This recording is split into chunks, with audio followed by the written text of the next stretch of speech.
Hi, everybody. Welcome to tonight's shir. Thank you for coming on a Sunday night to spend time with us and to all grow together. Tonight's shir with Coach Menachem is shir number 122, and we're delighted to have Rabbi Gershon with us tonight, Rabbi Gershon Schusterman. It's going to be a very powerful shir, so put on your seatbelts and let's all grow together tonight.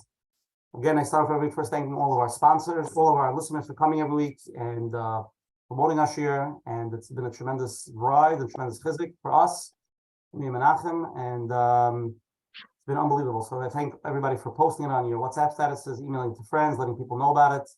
Baruch Hashem, it's really gone around well, and we get a tremendous amount of feedback. So thank you for that. Again, it's a tremendous program. It's the Sichas Chaverim. We get the shmuz, and tonight's topic specifically is a very powerful topic. If anybody wants to join our chats, every Sunday I send out the flyer to everybody. You can WhatsApp me personally at 848-525-0066, 848-525-0066. You can go to menachembernfeld.com and go to his website. You can sign up for his weekly flyers where he sends everybody the flyer for the speaker for the week and then the replays. You can be part of this tremendous weekly share. All the people that are watching this on YouTube, you can click on the like button, the share, and click on the subscribe button, and Hashem every Monday morning when Menachem uploads the video of the speaker of the week, you get notified about it right away. And you get to share them. So please sign up and be part of it. I will first of all start off always every week thanking all the advertising people, the advertising sponsors that sponsor us and promote us on the digital platforms, the Lakewood Scoop here in Lakewood, Ellie and Ariel from 5 Times Central, and Chayla Kaufman and Shmuel Summer from JCN, the Jewish Content Network, for always promoting us across all the digital Jewish platforms. Again, if anybody's here the first time, we do this every Sunday night. It's a shir 122. So it's been a while. It's been about 2.5 years, and Baruch Hashem was strong. And every Sunday night, 9:30 on the Zoom ID, we have different rabbanim, different therapists, different speakers from across the globe and all over the world who've come here already and spoken. So please join us. Next week's shir, special announcement, Coach Menachem. Next week's shir, for the first time in history, there will not be a shir next Sunday night, and I'm going to take blame for that. I'm sorry.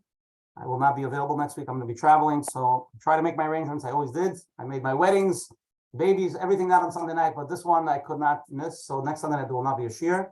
So Menachem, the following Sunday, November 27th, we're going to have a shir with Rosh Yeshiva, Reb Chaim Tzvi Center from Eretz Yisrael live, and we'll discuss the topic as we get closer. And then just to follow up on that, the week afterwards will be December 4th. We're going to have a shir with world-renowned therapist Reb Sholem Epstein from Scranton, Pennsylvania. And then Moshe Rapper from Tom's River was supposed to come on this November 20th, next Sunday.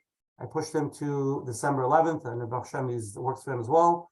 So we'll see everybody November 27th. And if you don't know what to do next Sunday night, maybe take the last 122 shiurim and work on those things. You could do Chazar Shashir, probably 122 shiurim times 2+ hours. It's a good, it's a good 240 hours. So you can keep your Sunday busy. And I'm sorry about that, but it happens. Tonight we're Zoiche and the schus to have with us Rabbi Gershon Schusterman. He's an author of a book. It took him, I don't know about how many, 30+ years to put together this book, and he finally put it out, and it's an unbelievable book. And the shir is based on the concept of the book, and the book is called Why God Why? And I'm sure should be mechazik a lot of people here tonight, and should be a chizik a lot of people. We'll get back to them in a second. Tonight's shir is 122, and our president of the shir, Anoich Friedman, the gematria for 122 is stands for Melech Yachid. Everything comes from straight from Hashem. He's the one and only, and hopefully tonight we'll get more chizik and understanding and how to process that and how to deal with that. I want to first start off with Coach Menachem to give an opening. Menachem, what are we doing here tonight? Please, Zug. Thank you very much. Yeah, I want to welcome everyone. Welcome to Let's Get Real with Coach Menachem. Baruch Hashem. Tonight is number 122 with a lot of Siyata D'Shemaya.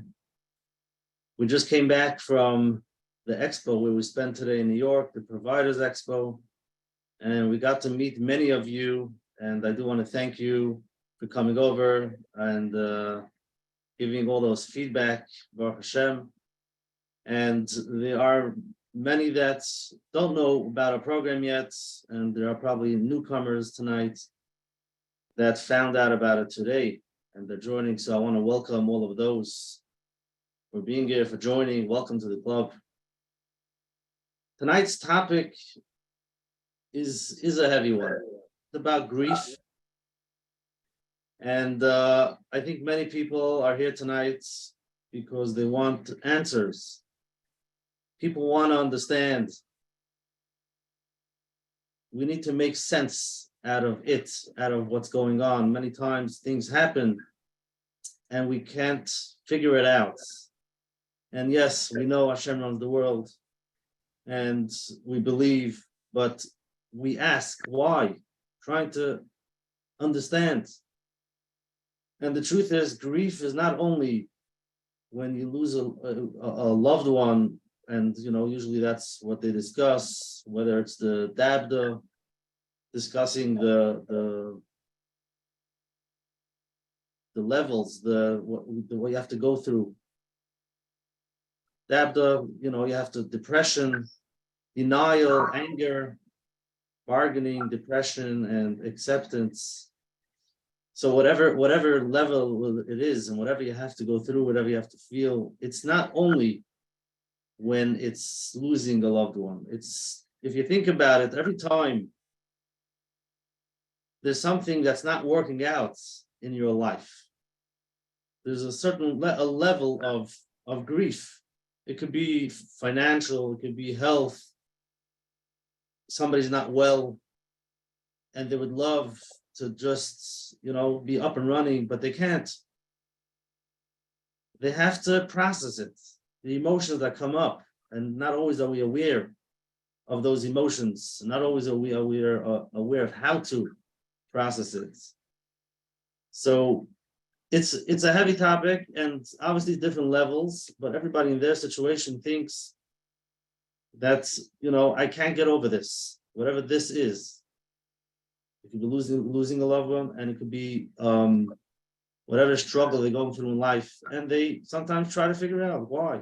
They want to know why. They want to figure it out. And we're human beings that try to understand, and when things don't make sense, it throws us off. But there are people out there who are really suffering, really going through real challenges. And sometimes it's hard. They can find themselves with anger, find themselves with depression, whatever emotion is, and they think there's something wrong with them, not understanding that that's part of the process, and that happens. So that's an important piece to understand. So tonight we have the honor, this host to have with us, Rabbi Schusterman, like we heard, that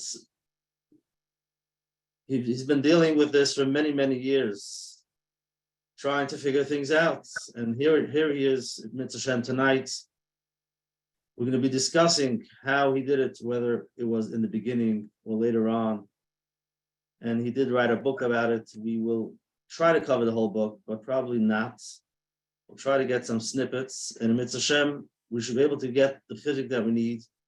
If everybody's going to get the answer that they want, I'm not sure. I don't know if there are answers for these questions. But we'll try to discuss and figure out, what am I feeling? What am I supposed to feel? What am I supposed to do?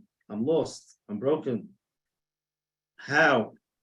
And let me try to figure out why. Let's see if we can do that.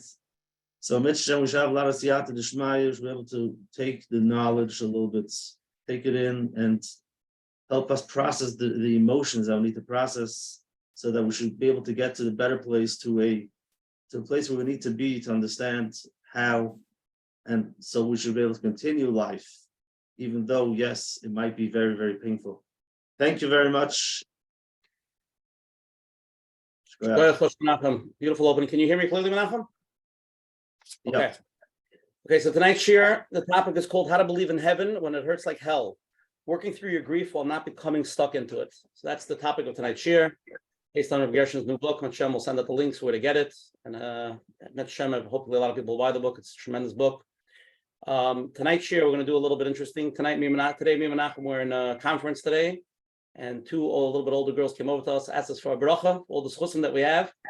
So I said, I gave them a bracha, but I said, you know something? I decided we'll do a shir schus for them, the Shulchan Shidduchim. Chana Gittel Bas Sipora Sarah and Miriam Chaya Bas Sipora Sarah.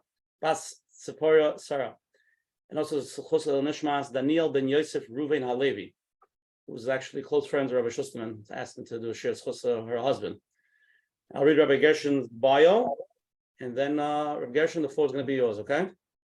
Okay. Bio. Rabbi Gershon Schusterman was born in Paris, France in 1947, while his parents were en route to the Soviet Union to the United States, settling in Brownsville section of Brooklyn. Educated in United Lubavitch Yeshiva school system, Rabbi Schusterman was already recognized as a scholar in his late teens, lectured on various topics in Jewish law. His rabbinical orientation, the smicha, was in 1969, is of the highest level of Yeridea and authorizing him to address not only rabbinical matters, but also matters in Jewish civil law, the Jewish religion equivalent of a judge. Rabbi Schusterman became a co-director of the fledgling Long Beach Hebrew Academy in August 1971 and was named director in 1977. During his tenure, the Hebrew Academy grew from 86 to 500 students, with his classes from nursery through high school, earning the prestigious accreditation from the Western Association of Schools and Colleges, the only Jewish day school in California to earn such accreditation from all levels, K through 12. After 12 years of this, Rabbi Schusterman left his position in 1989.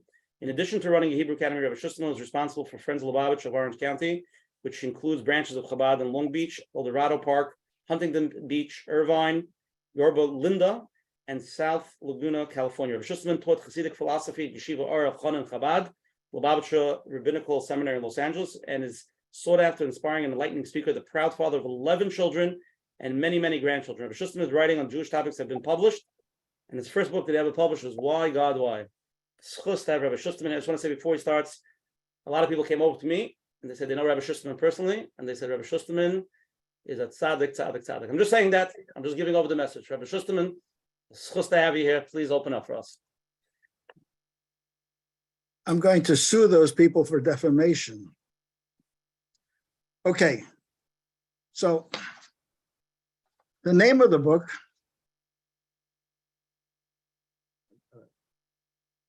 Why God Why, could be actually, sometimes people say, how can you ask such a question? It's almost upper courses. So the mocker for that, for the name of the book is actually in Tillim. David HaMelech said, Keli, Keli, Lama Azavtani. I rearranged the word, but if you said Tillim with any kavana, you will find a number of places where there are such personal expressions of grief and demanding of Hashem to explain how this happened, why it happened, and why we feel forsaken. We live, Baruch Hashem, in America in the 21st century, but go back 100 years in Europe, it wasn't theoretical, it wasn't gentle, it was heavy. The heavy boots of the anti-Semites and the pogroms and the Rahman al-Islam, the question was very real. And very often, the answers were not forthcoming. Yesterday, we read Avraham Avinu, the first Yid, known as Reish L'Ma'aminim. He was the first Ma'amin in the Eibishter. And what did he say to the Eibishter yesterday during Kriyas HaTorah? Chalila l'cha hashofet kol haaretz lo ya'asa mishpat. It almost sounds chutzpahdik. But we don't find any great critique on Avraham Avinu for saying that. And you know, an interesting thing, it didn't affect Avraham Avinu's emunah. Moshe Rabbeinu in Shmos, Lama Harei Olam Hazeh. Yirmiyah, you learned Yirmiyah, it's a regular theme there. Madua derech Hashem tzalecha, why do the good people suffer and have to suffer the embarrassment of the Rishoyim? And last but certainly not least, Eiv. It's an entire Tanakh, Eiv, that deals with this subject. It's a very difficult Tanakh to learn. The language is complicated. But for 38 prokim, Eiv argues with Hashem and asks him, why am I suffering? We know the story because we read the introduction in Perek Aleph and Beis. The Satan came to the Eibishter and said, and the Eibishter was showing off. You know, did you meet my son Eve? How righteous he is? And the Satan said, he got it made. You're his supporter. You're his protector. He has 10 children. He has animals and he has real estate. Why shouldn't he be righteous? And the Eibishter said, okay, test him.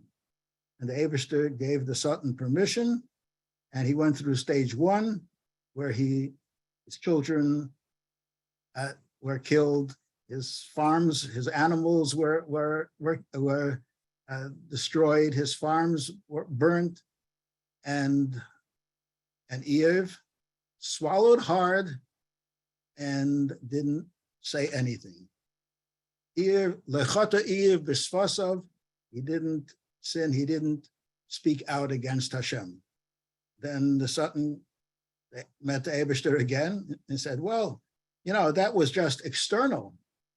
When it touches his body, then let's see if he doesn't rebel against you, Rabbeinu Shalom.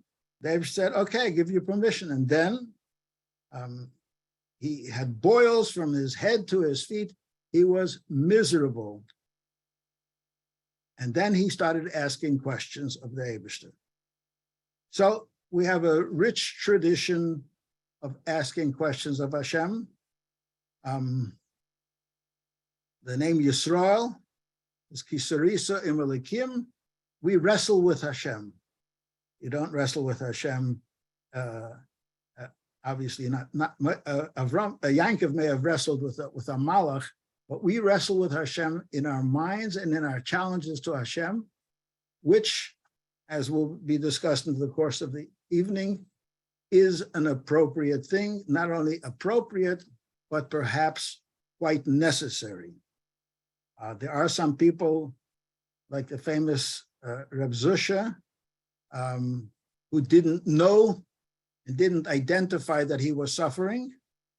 And anybody like Reb Zusha probably has no questions. But the rest of us who aren't like Reb Zusha, we have a duty to come to terms with our challenge. And we need to ask. We need to look into Torah. We need to look into, we need to find a Rav, a Mashpia, a Chaver, to help work out. Because if you don't work it out in a positive way, it leaves a void, and that leaves you open to all sorts of challenges. The Holocaust. There's the Holocaust Kloli, which happened in the early 40s. And unfortunately, many Yidden died begashmias, 6 million, and many Yidden closed down Beruchnias and renounced their relationship with Hashem.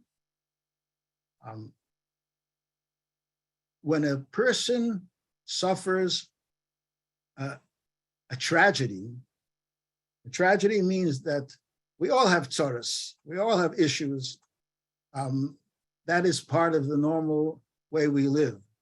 But when we have a tragedy defined by you become overwhelmed by it, and you're being threatened to collapse emotionally, that's when we really need to deal with the issue of, why is Hashem doing this to me? Is Hashem doing this to me? When my wife passed away in 1986, I'll get into that in a minute, there was a new book printed a few years before from Rabbi Harold Kushner, a conservative rabbi, where he said, there's no problem. The Eibishter can't deal with evil. Evil has a koyach b'fnei atzmai, and when bad things happen to you, blame it on the evil, don't blame it on Hashem. It's very obvious that that isn't an answer that we can live with, because our Eibishter is,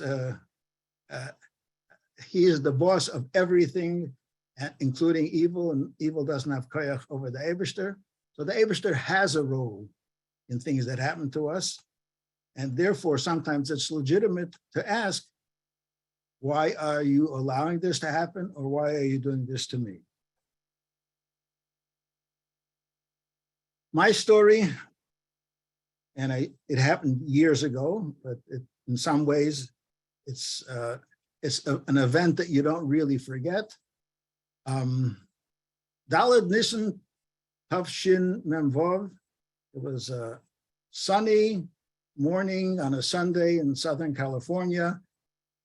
It was 10 days before Pesach. The Hebrew Academy was having a program for children.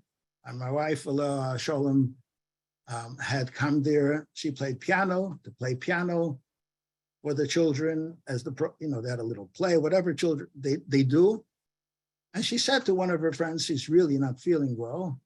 And she left before the end, came home. I, on the other hand, went to the yeshiva in Los Angeles. I gave a shiur at 7:30 in Chassidus for an hour and a half, daven Shachris, and came back home. And as I was on my way back home, she called me on my phone. Now, some of you are going to think, 1986, what kind of phone did you have?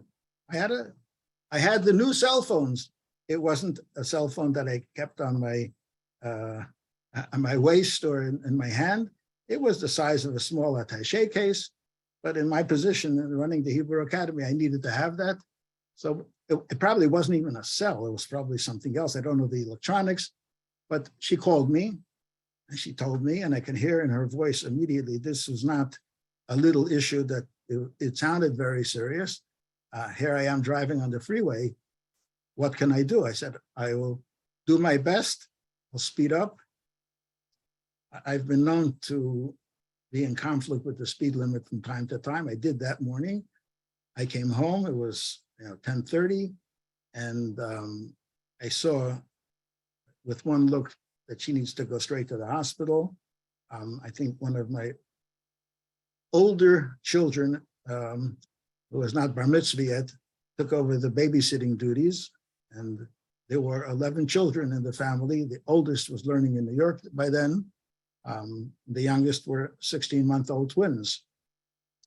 He picked up that responsibility, and we started going to the hospital. We figured we were members of a certain hospital, which was 7 miles away. We'll go there quickly. But after 2 miles, we realized that this is not going to wait.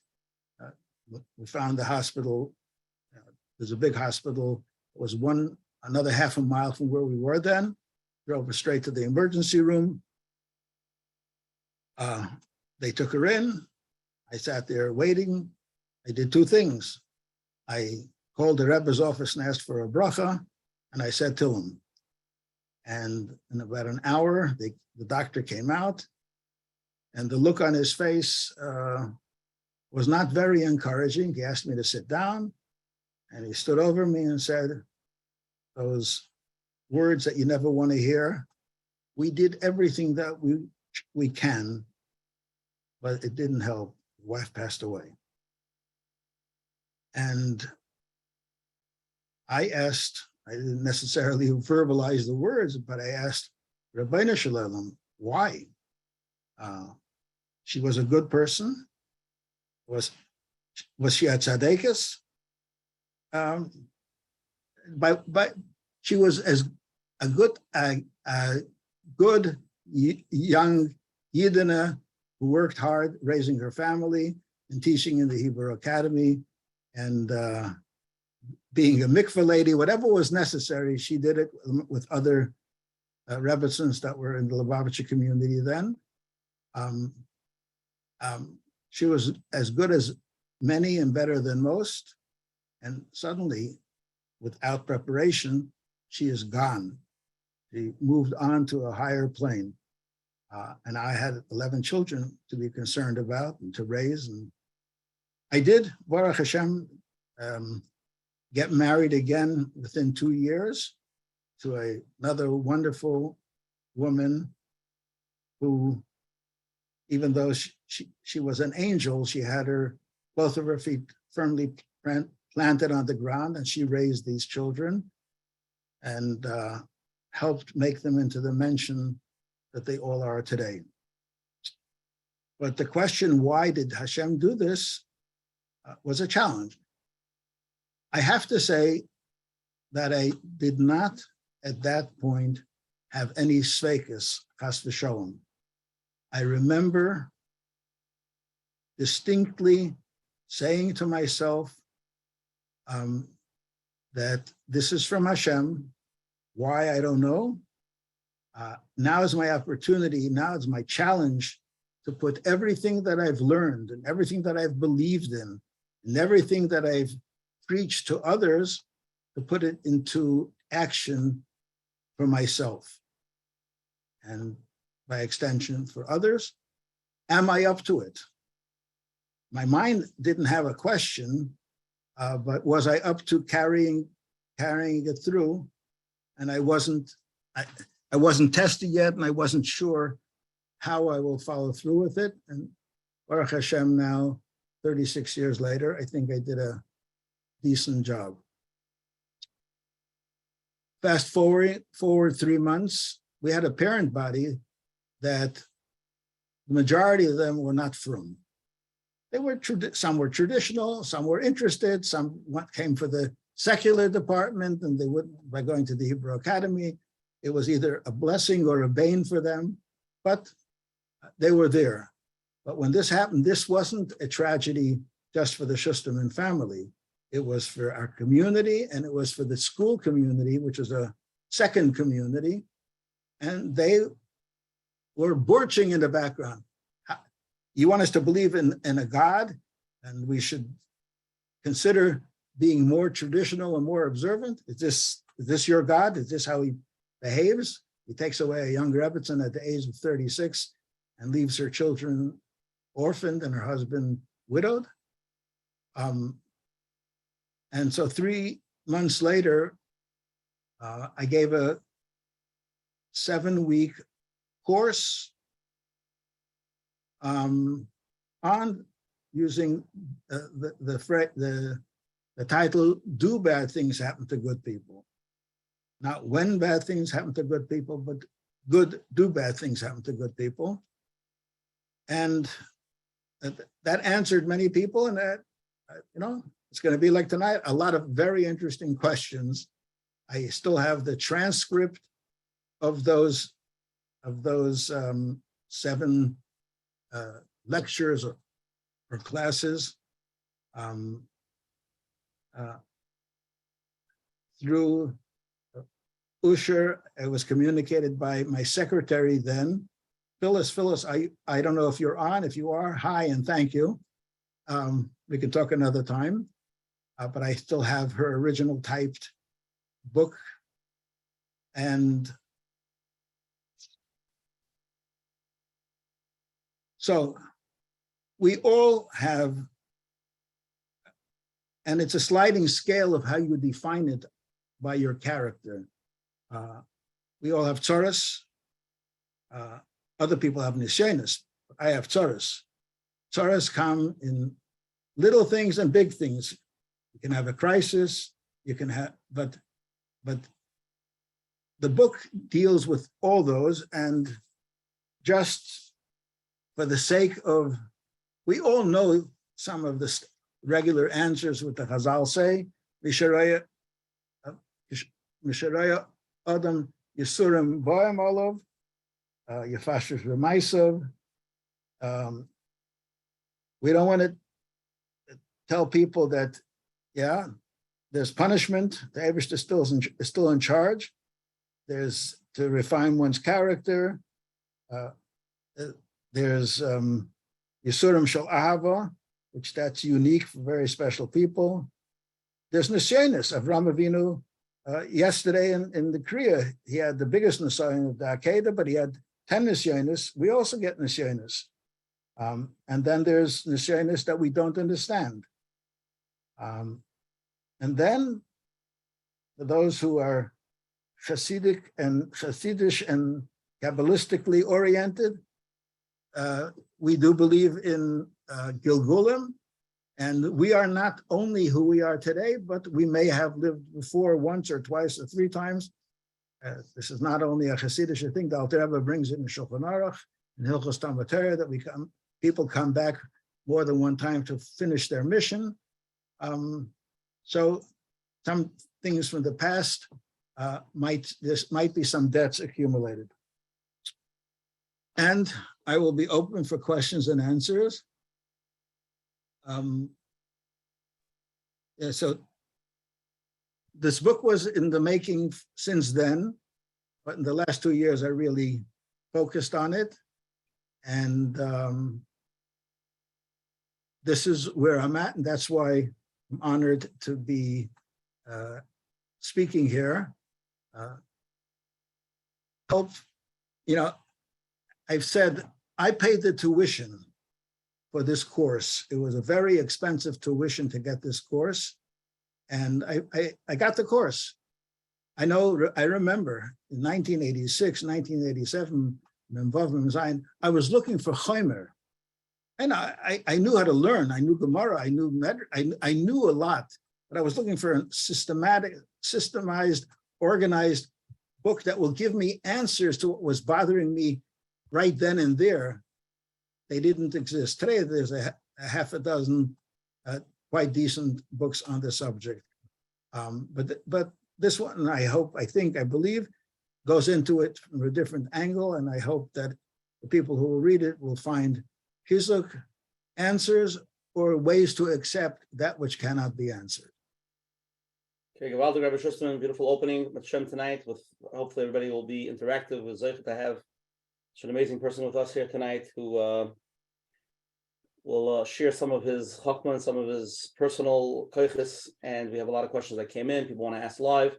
So again, for all those that want to ask live, a lot of questions go first. You can text Asher Parnas here on the screen, and we'll put them on. We're going to ask first the poll question, and maybe we'll start off first with a live question. Rabbi Schusterman, if that's okay, okay? Whatever you say. So let's start with the poll. We're going to ask 3 questions. Everybody answer it. Answer honestly, and then we'll take it from there. 3 questions. Have you ever had this question? Why God, why in your life? 3 answers. Yes, all the time. No, not really. Or C, I don't like to go there. That's the first question. Second question. When you find yourself with an unbearable challenge, what is your go-to? It's 3 answers. Either I talk and complain about it to everybody. When you're going through a matzav, you talk about it with everybody. Or is your personality more to stiff it and stiff it down and shut up, like you more hold it inside? Or the third option is I try to get better with my Yiddishkeit and work on myself.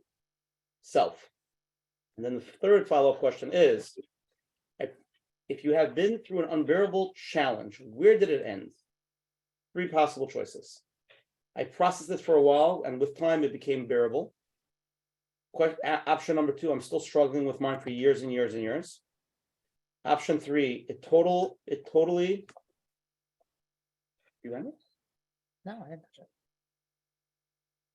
For option 3, it totally broke me, and I'm not the same person anymore. Let's share the results. Everybody votes. No, I didn't touch it. Coach, Okay. Menachem, do you touch it? he's muted. Okay. Here's the results. So Rabbi Schusterman, one second. You know something? Let me just redo. Okay, leave it. Oh, Should we do it? yeah, we did it. I'm going to redo the polls because it got somebody cut it off. So I'll just relaunch it again. Hold on. I'm not sure about it. Everybody redo it again because somebody ended it by mistake. Okay, 3 questions again. Have you ever been with this question, why God, why in your life? Yes, all the time. No, not really. Or option 3, I don't like to go there. Second question, when finding yourself an unbearable challenge, what is your go-to? I talk and complain about it to everybody. I shut it down. I don't talk about it. Or option 3, I try to get better with my Yiddishkeit and work on myself. Third question is, if you've ever been through an unbearable challenge, where did it end? 3 answers. I processed it for a while, and with time it became bearable. Option 2, I'm struggling with the mind for years and years. Option 3, it totally broke me, and I'm not the same person anymore. So everybody please answer. Rabbi Schusterman, a great crowd over here. You have 700 plus people over here. The Olam's here for you. Olam needs chizuk. Everybody votes. We're going to share the results, and then we're going to get into some live questions. You go first. Yeah, I saw that. Okay. You ready? The results are like this. Menachem, you see the results? Okay. The three questions were, the first question was, did you ever have the question, why God, why? Rabbi Schusterman, 58% of the people here tonight have this question. So the book definitely has a good title. The Olam resonates with it. Oh, 1 second, we didn't share it. It's not shared. Sorry, sharing it now. Sorry. Okay, 58% of people say yes all the time. 18% of people say not really, and 24% say I don't like to go there. So Rabbi Schusterman, you see, the Olam has this question. It's a good question. Make fragen. Do you want me to comment on that? Sure. Yes, all the time. I hope that all the time doesn't mean all the time, but whenever there's a crisis, they might ask that. If we have it all the time, we're all in big trouble. But to ask the question is normal. To ask a question is appropriate, and I'm happy that 58% of the people do. Not really is either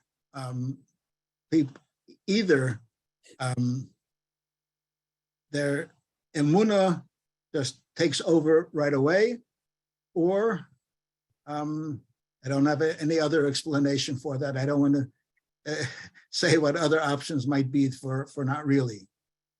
I don't like to go there is very clear. I understand why people don't like to go there, because they're getting into a hole that will be very difficult to dig themselves out of. However, by not addressing, you are creating a different problem for yourself. It's like a low-grade fever that's in the background eating away at you, and you're not sick enough to go to the doctor, and you're not healthy enough to feel good.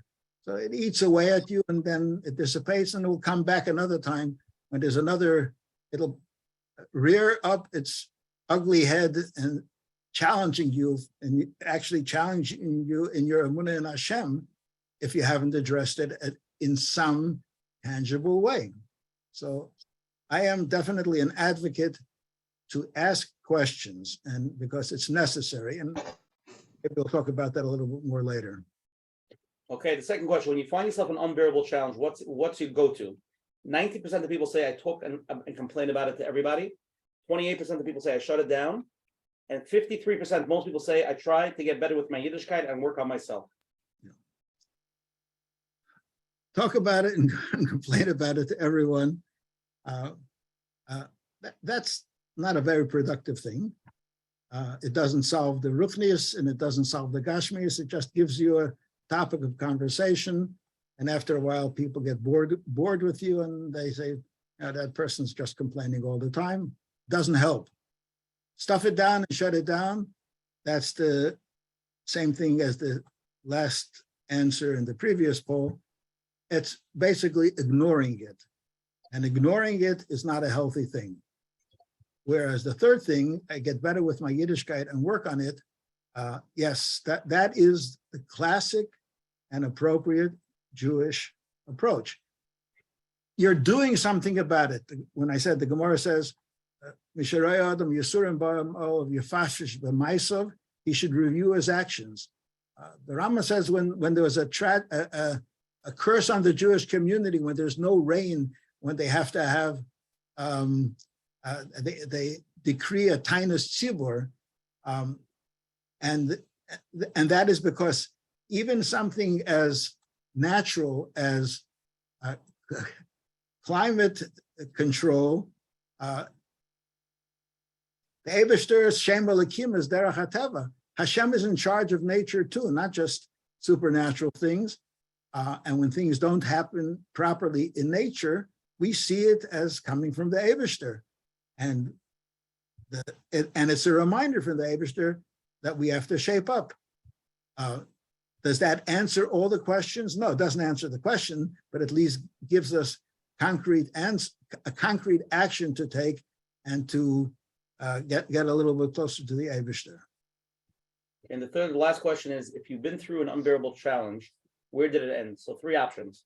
Most people said, 58% of people said, I processed it for a while, and with time it became bearable.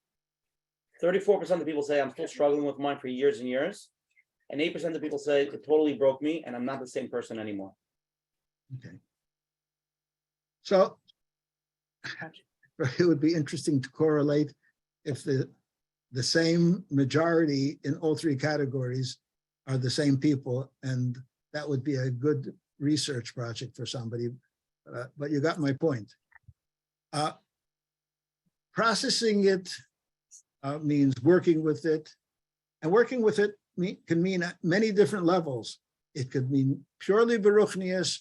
It could mean, in other words, improving one's ways. It can mean talking to a Rav, talking to a mashpia, talking to a menahal ruchni, who can give the person a framework of how that could be and what it might mean and what lessons they can learn for it. And then it became bearable. It should actually be more than bearable. You can live with it, but bearable is good enough. Struggling with it for years and years is that which is not addressed is there, will stay there and eat away at you, as I said before. Totally broke me. That is really sad. And that person, if 8% of the people who are listening answered that, I encourage you to speak to a Rav, speak to a mashpia, speak to a therapist, speak to a good friend who is older and wiser, and it's not too late to begin addressing it. The term "I am not the same person" is not a compliment. It's a broken person. No yid should be broken, and the Eibishter didn't do that for the sake of breaking the person, but to give the person an opportunity to grow from it, and it's not too late. Okay, Rabbi Schusterman, let's get into the questions tonight. Let's get deep. We're going to go with the first live question. Okay, you're on. Hi, Rabbi Schusterman. Thank you for taking my question. My question has really two parts. First of all, while going through a challenge, I'm not talking about when someone had a big challenge and was over, but when someone goes through a challenge that's taking a long time, the classic thing when we ask a Rav, a Gadol, and it was mentioned before, is that if you really knew there was a bigger plan, you would really be happy. You know you would see this as good. The question is, if we don't actually get to see it because Hashem's wisdom is infinitely greater than ours. So is there any tools we could at least retain happiness without knowing? Because at the end of the day, a lot of the times, even after the whole thing is over, until 120, and we're in the next world, we don't know what the good behind it was. Sometimes we do, but at least but Kosh came during, while we're going through the thing, most of the time, we don't see the good. So is there a way we can contain ourselves and really be happy? Or is this just like a placebo effect? Just believe everything's good, you'll just be happy. And the second question is, the part that you mentioned of Yifashrish B'maisav, that sometimes we should look into ourselves, maybe something we need to fix.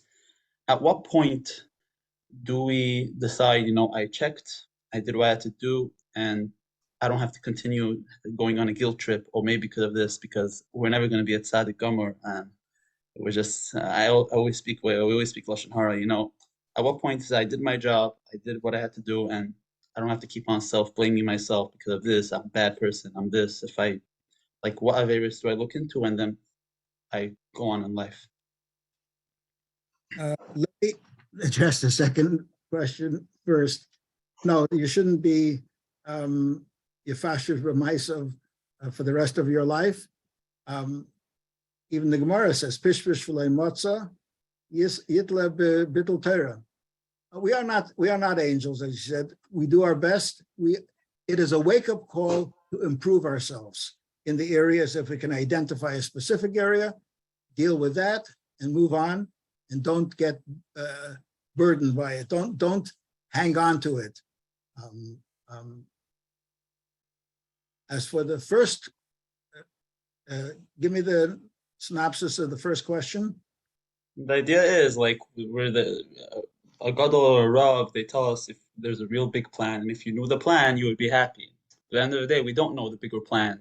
So is there any tool with that we could be happy or contain ourselves, especially if it's a long-term challenge, while going through the challenge without knowing, or it's just something we just have to accept and push it into ourselves?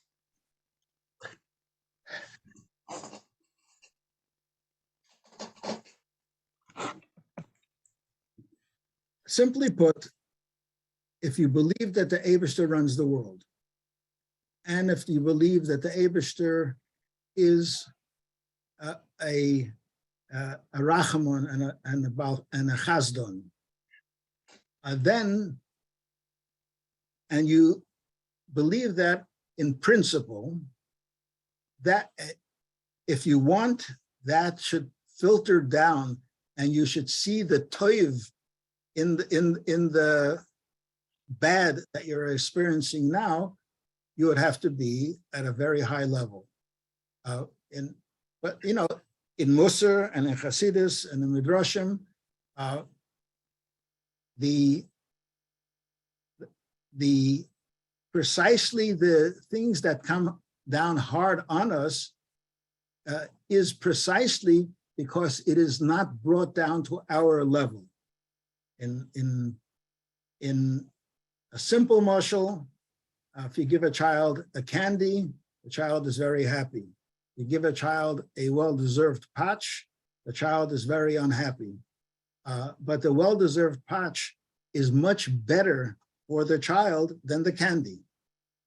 And we are the children, and Hashem is the father, and he is the one who knows when to give us candies and when to give us a patch. And when we are going through something, whether it's for an event that happened once and it's done, or whether it's an event that lingers on, if it's coming from the Eibishter, it is good.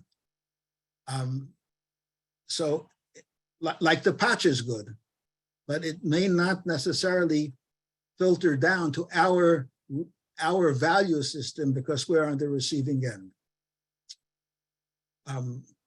Tanya, if you learn Hasidus and Tanya Perek Chav Zayin, it talks that's a higher level of Giluyim. It's from Gevura, it's a higher level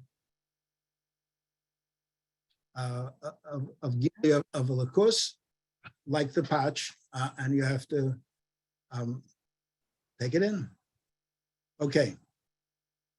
Okay, Rabbi Schusterman, let's go to the first question. We have a lot of live. We're going to get to them right after this, but I want to cover the first question.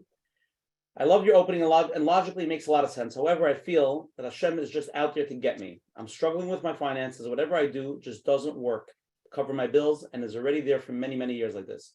Why can't Hashem just help me and give me what I need? So one thing I want to say is I once got a call. It was 5:30 in the morning in California. It was 8:30 on the East Coast, and I got a call from a young shliach who said, Rabbi Schusterman, help me out. There's a crisis here. Just got a call from one of the women in our community. Her husband, I won't shield you from the story. Her husband was just committed suicide in their garage. Ambulances are there, the police are there, and they called me. What am I supposed to say? That was a tough question. I'm not going to give you the long version. The short point that I want to bring, I told him was, first thing is, you are not God's attorney. Don't take on the role of being God's attorney. Hashem will have to take care of himself. Right now, you have to help them find the support that they need in the practical things for them today, tomorrow, next week, next month. Then you can get into the philosophy of it. So that's the same thing here. When I'm talking to people and I don't know them and I don't know exactly what's going on, and I am giving advice and pontificating about something that I know very little about their personal lives, it can come across as callous and hard and very philosophical, but not very practical. So my role here is, I am a Yid. I am not the Eibishter, and I don't know the Eibishter much better than all of you know him, but I would try to answer, if I were in that person's circumstances, this is what I would have to be doing. And I hope that to a certain extent, it fits. The question was, the Eberster hat sich angesetzt auf mir. Everything is not going well. And this has been going on for a while. And why can't Hashem just help me and give me what I need? The Eberster put the neshama down in me and you, neshama shenasata b'tahara. He went through all these levels to come down here, and he wants us to earn, not to be granted, to earn our relationship with Hashem, which will filter down in a decent life. When a person is going through long-term challenges, he needs to ask himself, is there something on a practical level, not on a ruchnistic level? Am I doing everything right? Do I need to make changes? There's a saying, if you do what you did, and if you think what you thought and do what you did, you'll have what you had. When things are not going well, you have to ask yourself, am I thinking incorrectly or am I doing incorrectly? On a practical level, the person's in a job. Is he not doing the job well? Is he ill-fitted for that job? You know, this is something he has to have. He has to network with other friends of his and with people more experienced. Give me advice. What is that? Am I doing anything wrong in derech hateva that I can't seem to kricharois from this pattern? And surprisingly, many people will find that, yep, I got to change the way I'm doing things. Other than that, yispal l'misha oishav anachasim shaloi, you got to dive into the Eibishter and trust that the Eibishter cares.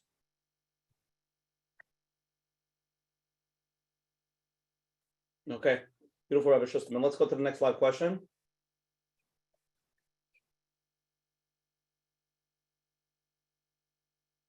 One second. Hello. Hi. Yes, hi, how are you? Okay. So what I wanted to ask was that we recently experienced the loss of my mother-in-law. We're one of the older children in the family, and there's a lot of single children at home. So two questions that have really come up that I'm hoping, you know, you've been in that position to be able to help is, number one, how to be a support for my husband who has like struggling with day-to-day just from the pain of what he experienced. Like, if you have any advice on how I could be a support for him. And the second question was how to balance being able to be there for my own family and also be able to be there for my in-law family. To what degree do you think I should be involved? Like, there's a lot of things that they're like not managing with. But I'm finding it hard to find like the right balance. If you have any advice on that. This is actually a shaila for a rov. I would think that your first responsibility is to your immediate family, and make sure that they're taken care of, even though it would require some compromise in that, and that your husband would have to take over some responsibilities which normally you carried. And for the older generation, you have to be as supportive as you can. The circumstances are so unique. Each family is different, and the dynamics are different, whether they need emotional support or whether they need physical support. It is a legitimate crisis, what you're describing, and you have to learn to adjust and figure out how to prioritize. It's hard for me to tell you how to prioritize in detail because I'm not there. I don't know the people, and I don't know the details. But there are, if there's a Rav in the community and knows all the people, all the moving parts, you should be able to get advice of how to triage your time and energy.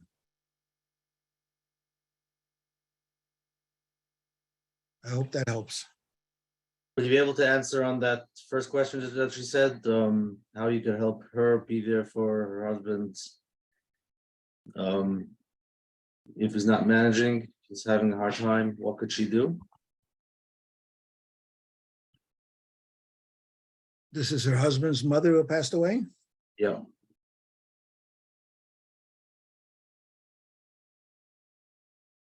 If it's okay, I can say, love him even more. Be supportive of him even more. And that's what he needs at this time, support. and let him feel whatever he feels, even though it's not comfortable. Well, Don't try to change, because whatever he's feeling is real. what he's feeling is 100% real. She can encourage him to speak to someone outside of the family who can be supportive. A wife has a unique role, and the role is sort of an existing structure, whereas a Rav can say things that a wife can't say. A wife is not his therapist, she's his support. Ezer Kenegdei. Right. So that is a tricky part. Yeah, You're not supposed to be the therapist. You're not supposed to tell them, what's right and what's wrong. You have to just be there and that could be hard because you don't know exactly what he's feeling. Yeah. So that could be tricky. she can encourage him to speak to her. That might take time. Yeah, well, there have been, I know this from reality and from facts and from things that I've read, where there's a death in the family and the couple who, whether it's the loss of a child that affects them both equally or another death, if the couple draws closer together in dealing with the grief, they come out after that stronger. And if they each one hibernate in their own corner, or one is hibernating and doesn't let the other one in, that could create distance that lingers on longer. So the goal should be to try to get your husband to open up to you in the way that to the extent that he is able to, and then you can be supportive. I'm just wondering if, I'm gonna get personal, we don't have to answer. With your story, did you feel any of your kids, when they were growing up afterwards, any of your kids were like quiet and not talking about it, didn't want to talk about it? Certainly, I have a full-fledged psychological laboratory in my own home, 11 kids, ages 16 and a half months to 14 at that time. And when I remarried, Baruch Hashem, less than 2 years later, some of the younger kids weren't impacted that drastically because they now had someone to bond with. But the older kids had memories from the past and memories from the present. They didn't make my wife's job much easier. And they are unique individuals, and each one was a parsha b'fnei atzmo. I could imagine. Yeah. Okay, so we'll go to somebody sent in a question over here. While listening to you, I was thinking you were right. I always had that question, but was never able to ask. I guess the question of why. Thank you for this program, for allowing me to ask anonymously. Since I remember, I always walk around feeling the world is such a painful place with illnesses, tragedies, wherever I go every day. I know that everything Hashem does is for the good, but I don't see it. Can you please help me have a different view? Hmm. Well, there's a story that they tell that two Hasidim from a shtetl came to the Rebbe for Yontif, and they went for a yechidus, for a private audience with the Rebbe, and the Rebbe asked them separately. Each one went in separately. Was Herzach in your shtetl? One said, oh, things are bad. The youth are getting lost. They're straying. Nobody has Kli Yisitim L'Torah. It's a mess. It's a real bad mess. Right? And then so the Rebbe said, I hear you. Thank you for letting me know. Your bracha things should get better in your town. And he left them out. The next chassid came in, same shtetl. Rebbe asked him, was Herzach in dein shtetl? And he said, oh, in unser shtetl, there are so many shiurim. There's a new shiur before davening, and there's so much chesed going on. People are helping each other, and there's obviously there's tzaras, but there's so much good happening. The Rebbe smiled and he took out a coin and gave it to him for bracha and atzlacha. The two shluchim, the two chasidim, compared notes, and the chassid who didn't get the kiruv went into the Rebbe again and said, I told you the truth, and I didn't get any kiruv, and he was wearing rose-colored glasses, and he gets all the kiruv. So the Rebbe said, you think I don't know what was going on in your shtetl? I know what's going on in your shtetl. I wanted to know what part of the shtetl you identify with. And each of you told me what you see. The reality is that Olam Hazeh in Golus, since it is a tough place to be. At the same time, there are people today in Brooklyn whose lives revolve 24/6 or 24/7 around doing chesed. Do they see the bad? Yeah, they see the bad as a stepping board for doing good. There's a lot of good going on. There's a lot of learning going on, and you can accentuate the negative, and you'll find negativity. If you look with a right eye, you'll find that there's a lot of good going on in every community. There are the mecharcherei riv and the negative people who always see the negative side of things. A bacher told me that he was in yeshiva. He wasn't doing too well. Says Mashgiach calls him over and says, why are you battling so much? He's sitting by the Mashgiach's desk, and he says, look over there.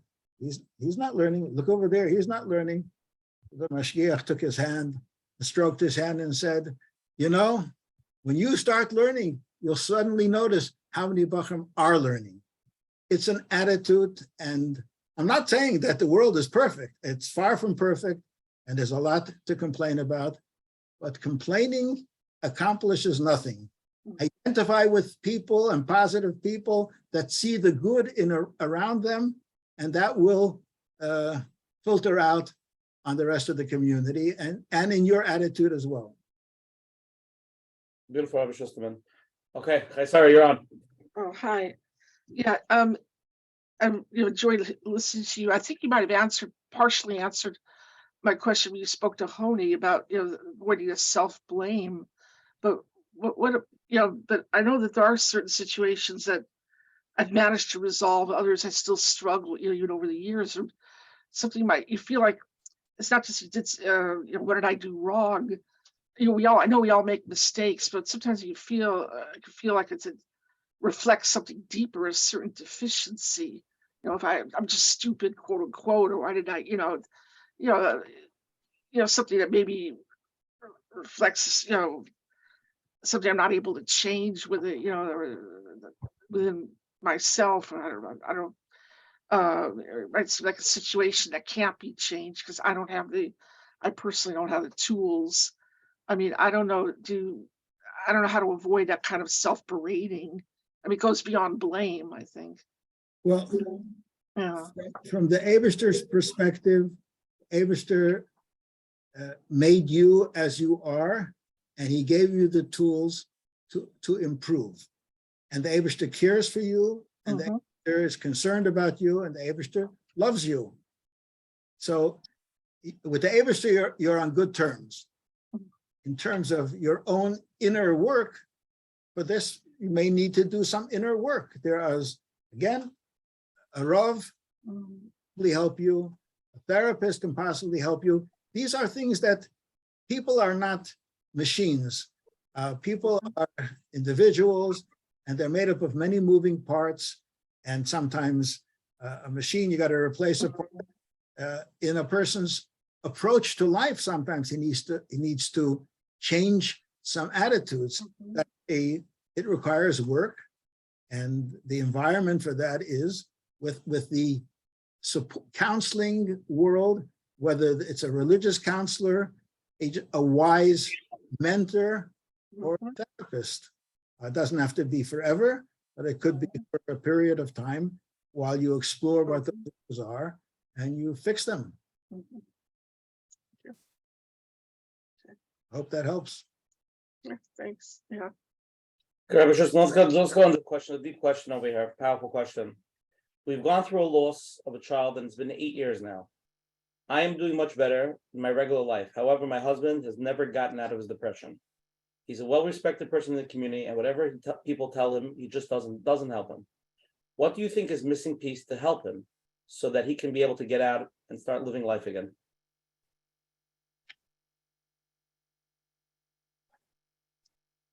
My first answer is, oi, I feel for him.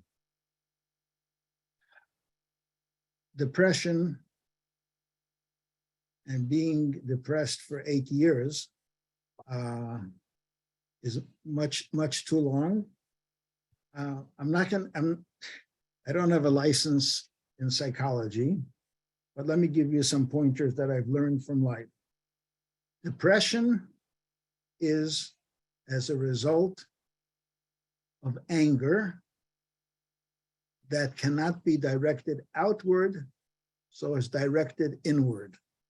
The person is angry at something else, and he expresses himself within himself. And for just from the superficial description of this person, he's a chashuva person, doesn't want to show weakness. I understand that. And if this started with the loss of the child, it might be very obvious that he is angry at Hashem. Being angry with Hashem for a Fruma Yid sometimes can be a problem. I am a Maimon, how can I be angry at Hashem? So you can't express it.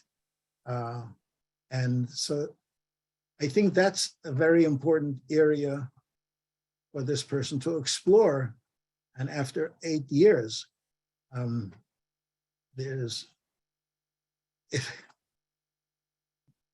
being angry at Hashem, if I'm angry at you and I don't want you to know, by not expressing it, I'm confident that you won't know. You'll see if something is wrong with me if I'm your friend, but you won't know.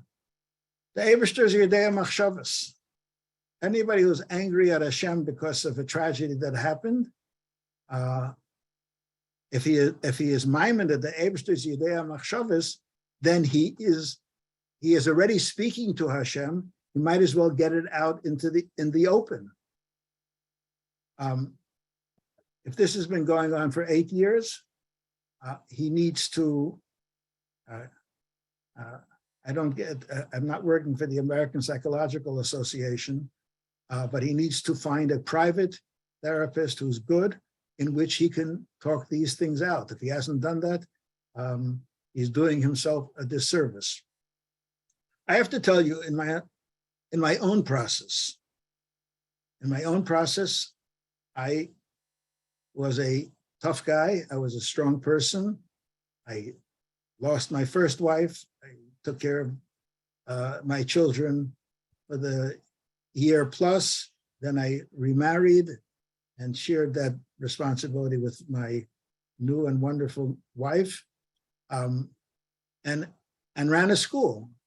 I don't have to tell you if anybody there is in chinuch, and if you are a director of a school, that itself is a full-time job, not 8 hours a day, but sometimes 10 and 12, and sometimes even more. And I was able to continue functioning in many different areas until one day, about 4 years after I had remarried my new wife, we were in Eretz Yisrael. We took some time, 2 weeks in the summer, we sent the kids to camp. And we were walking in Yerushalayim in the old city. And my wife looks at me and says, Gershon, how are you? Strange question to ask out of the blue. And I said, Baruch Hashem. Then she says to me, no, how are you really? And I can only describe that at that moment, I turned pale, I got dizzy, and the last 4 years flashed through me, mine like a fast film. And I knew I was in trouble. And I knew that exactly what I'm talking about now, I didn't express my feelings, is what caused that pressure. And even though I functioned on the surface, but on an underlying level, I wasn't functioning, or I was stuck. And Baruch Hashem, I was able to find a therapist that I knew from Los Angeles who was now practicing in Yerushalayim. And I went there. I went to that therapist, in a few hours a day for a few days, to try to unpack the issues. And what I found out is I didn't want to admit that I had a cheshbon with the Eibishter. And, when you can't admit it, you know what I did? I gave the Eibishter the cold shoulder. I distanced myself from the Eibishter. It doesn't mean that I didn't put on Rashi's and Rabbeinu Tamston every day, and I didn't keep the mitzvahs properly, but there was an emotional disconnect. And that was the price that I paid. And it took work during that week and follow-up later to reconnect. And the reconnection was based on simply realizing that I need the Eibishter more than I need to bear the grudge. And somehow that all came together and things opened up and lightened up, and it worked out much better. So I'm not a fan of therapy in and of itself. A good Rav and a good wise person who's wise in the ways of the world can help, but many of them will still send the person to therapy because some of these things require intensive inner work. I hope that answers the question. Beautiful, Rabbi Schusterman. Let's go to the next live question. You're on. Hello, Uncle Gershon. Oh, Mendel, how are you? Baruch Hashem, Baruch Hashem.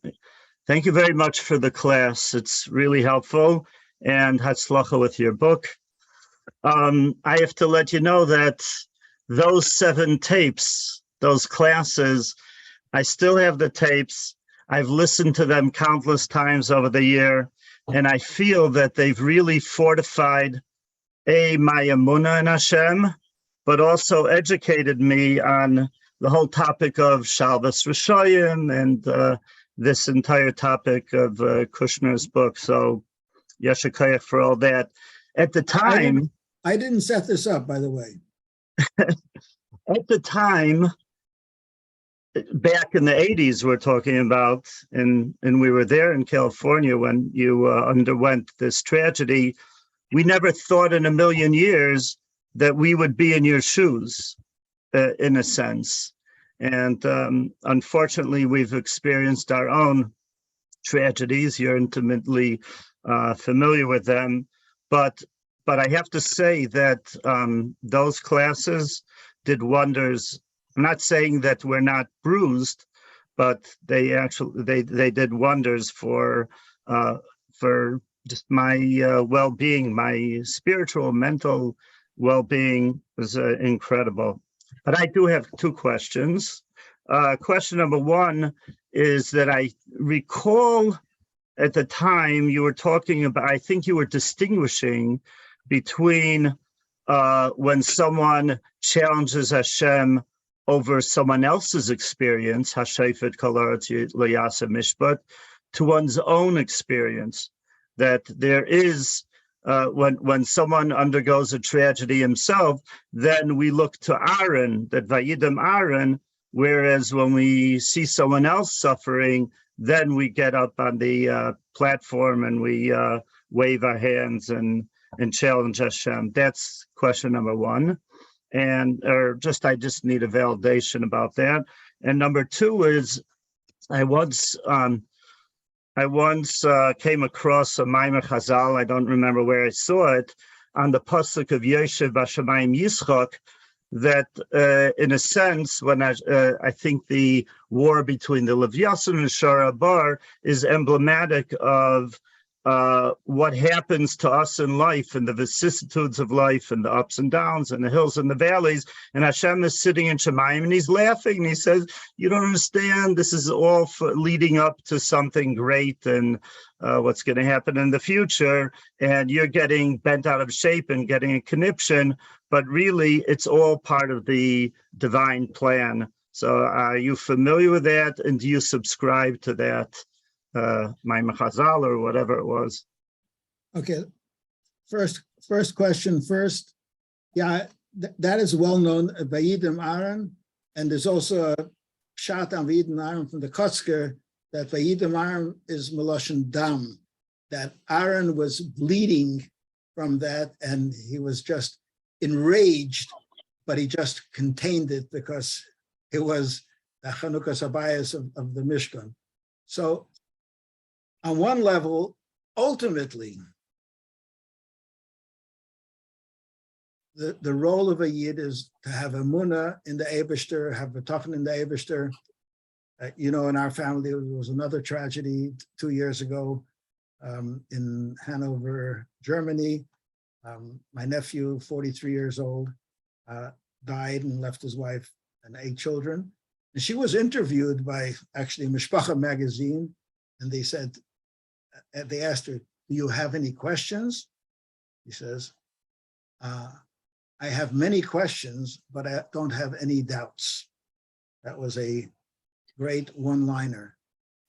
A Maimin in the Eibishter knows that the Eibishter runs the world. That doesn't mean that his feelings are assuaged. I said that right in the beginning. Reb Zusha can deal with it that way. For those of us who are not Reb Zusha, while we believe in the Eibishter, you can have many, you don't have any doubts, but you can have many questions. And those questions can either be intellectual questions or it can be emotional questions, and they can manifest themselves in anger that is repressed anger. And if you don't express it and you don't reveal it and you don't talk it out, you don't ask questions of Rabbanim, and you don't find a practical way of integrating that, you're still going to have the issue. So yes, I said it, and yes, there's more to what I said then. Now, the other thing was, there's a lot of midrashim along those lines, that the Eibishter's simcha, as it were, is from the ultimate Mesiras Nefesh and dedication of the Yidden. But there again, that is very wonderful in the level of learning. When you learn Hasidus, when you learn the Medrash, that's an interesting take. But there's also the outside and practical side of the person that if he remains with questions, he needs to address them and strive to get answers. Okay, next live question. You're on. Hi, Rabbi Schusterman. I'm connected to a community that seems to be having tragedy upon tragedy for the last 10 plus, maybe 15 years. But like young children dying, mothers suddenly just dropping dead, fathers dying, just real tragedies. Like, is there any chizuk that you can give to me, to the community? Like, how do we not question Hashem? It's like every year we seem to be like, okay, who's next? What's going to happen next?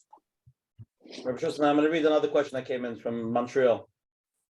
Since Thursday morning, the entire Montreal community has been mourning the loss of a 32-year-old woman who left behind grieving parents, a broken sister, a young widowed husband, and 3 young orphan children. For the past 18 months, the entire community and the world has been davening, learning, and taking hachlotas for her refuah. How can we, as a family, as a community, not question Hashem and grow stronger from this event? The loss is real. The grief hurts profoundly. How can we explain or get some kind of nechama as to what has happened in our community? Many listeners will be listening from our community tonight, and we are desperate answers and insights. Both of these questions are very close to my heart because that's exactly what the Long Beach, California community went through 36 and a half years ago. And I was in the center of it, and my family was the center of it, in the center of it.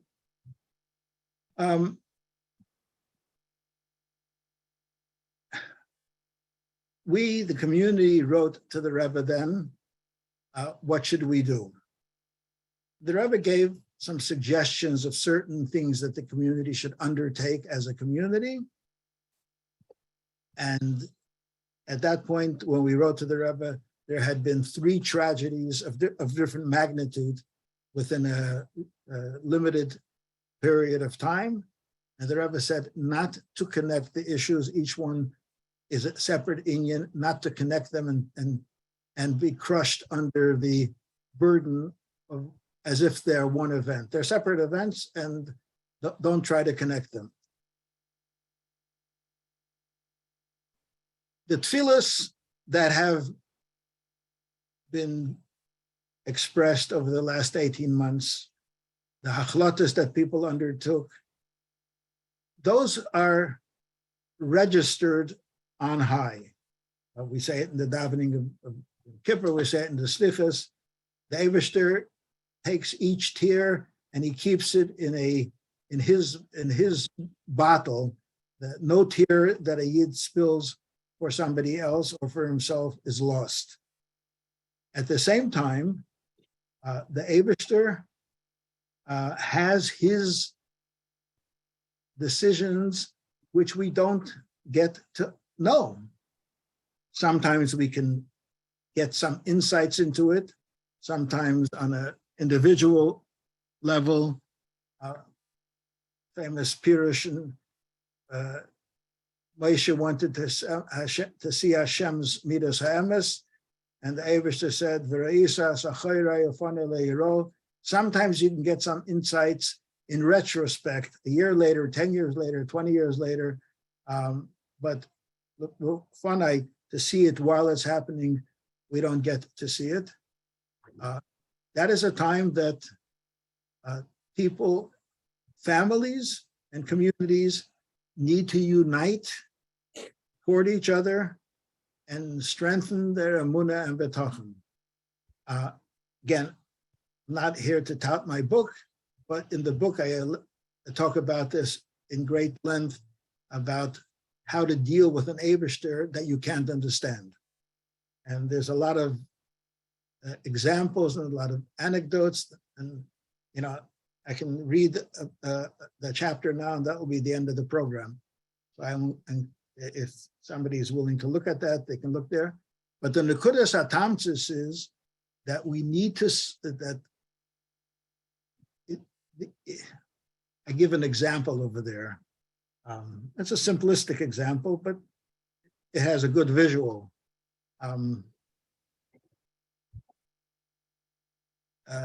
Usher, do you go surfing? Yeah, sure. Usually every day, right here in Lakewood. Okay, very good. I learned to swim. Not everybody lives in California. Yeah, I don't swim myself personally, but I know there's such a thing called surfing, and I've seen pictures of people surfing. And I know that a wave that people surf on is very strong. It's very powerful. And if you don't position yourself correctly and the wave hits you, it'll knock you down and can even kill you. And when you're in front of the wave and the wave is coming, you have two choices. Run and get away from it fast enough, and sometimes you can't be fast enough.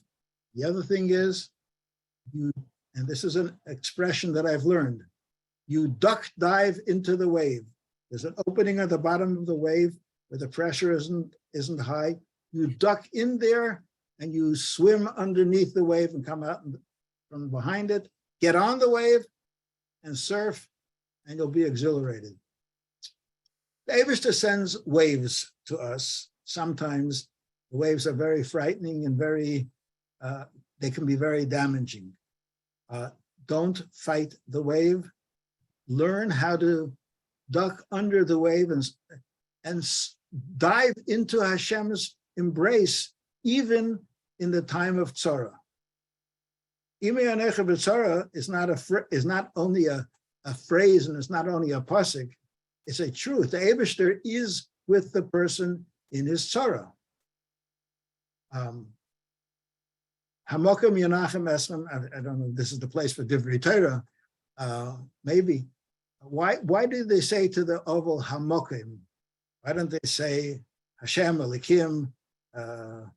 There's a lot of names for the Eibishter. The name Hamokim is very not used regularly. And why Dafke by Shiva do you use Hamokim Menachem Esmem? What does Hamokim even mean? The space, the place. The Medrash says, that the Eibishter is the absolute place, and in that place where the Eibishter is, the Eibishter planted the world. Not that the world exists and the Eibishter has to find himself in the world, but the Eibishter is the absolute, and the world is superimposed over the Eibishter. When a person has a loss, when a community has a loss, there's a void. And that void, the pain won't go away until that loss is filled. We need to realize and we need to find that in that void, the Eibishter is there. The Eibishter didn't abandon that community. The Eibishter didn't abandon that individual who passed on and didn't abandon their family. But the Eibishter is beyond our understanding. But the Eibishter is there and available to be addressed and to feel Hashem's embrace in the Eis Tzara. And so it's a tough avodah. It's a tough avodah, but it's doable. I did it and came out intact, battered and bruised, but I went through it, and here I am years later writing books about it. Forgive me. But it's important to remember that it takes time, because people might be listening to the program thinking, how can I do that now, today, right away? But listening to you, it's been many years. Yeah, obviously, with a lot of ups and downs, a lot of learning. And I remember all those difficult years. I didn't forget them, but it's doable. I knew that the end will work out okay, because the Eibishter is in charge, and it serves the Eibishter's purpose. You don't have to interpret bad things that happen as good. They are good on a higher level. One day you might see it as good, at this moment you can say, the Eibishter is doing something which I experience as bad, but I know it is coming from the Eibishter, so it can't be bad, and it certainly serves God's purpose. And by submitting to that, we have the strength to endure until, you can ask the Eibishter, solve my problem, or you can ask the Eibishter, hold my hand until I can figure out how to solve the problem. And we can turn to the Eibishter to be with us, and we should feel his presence as we are struggling with the issues. Beautiful, Rabbi Schusterman. Okay, you're on live. Next. Okay, the Rav mentioned earlier that the child is given a patch and the parent explains, you know why you're getting a patch? Because you did this and this. And the child can learn from it because he knows the why. We're talking about the idea of asking questions or not questions, not about that we can ask questions, but if we never get the real answer of why, how do we ultimately grow properly, not knowing where the patch is coming from? Good question. Good question. I articulate exactly what you just said in my book, exactly. So I understand what you're saying. Listen, you gotta give it over. They don't hear from the book, want to hear now. Yeah. So in the mashal, you could be talking with a 6-year-old child who had who got a candy one day and got a pash the other day. When we're talking about ourselves and we're talking about adults, the answer sometimes, again, there's different kinds of challenges. Some challenges can fit into a framework. We can fit some challenges into a Torah framework, and some we cannot. And the ones that we cannot, and in the Eibishter's master plan, the tzaras that come on us don't come with a little tag explaining this tzara is related to this event. So we have to either try to introspect and figure out if there's a connection, or ultimately we have to say, the growing up is to accept that the Eibishter knows what he's doing. And again, repeating myself, you submit to the Eibishter's superiority. If you trust a child or an adult or a teenager who has full confidence in their parent, and their parent does something to them which they determine as an injustice, if the parent hasn't earned their trust, then that injustice can knock them out, and they'll stomp away in anger. But if the parent has demonstrated a good relationship, then they just say, well, I don't always get to understand my parents. And the parent here in this case is the Eibishter. If we have an ongoing relationship with the Eibishter, and we have trust in the Eibishter, and emunah and bitachon is not I think the word is not binary, but it's something that we need to develop and nurture. And when we have challenges, we have to dig deeper to find our emunah and bitachon. And that could be a big test. And that's where even Aaron HaKohen, as Mendel mentioned before, Vayidem Aaron, in the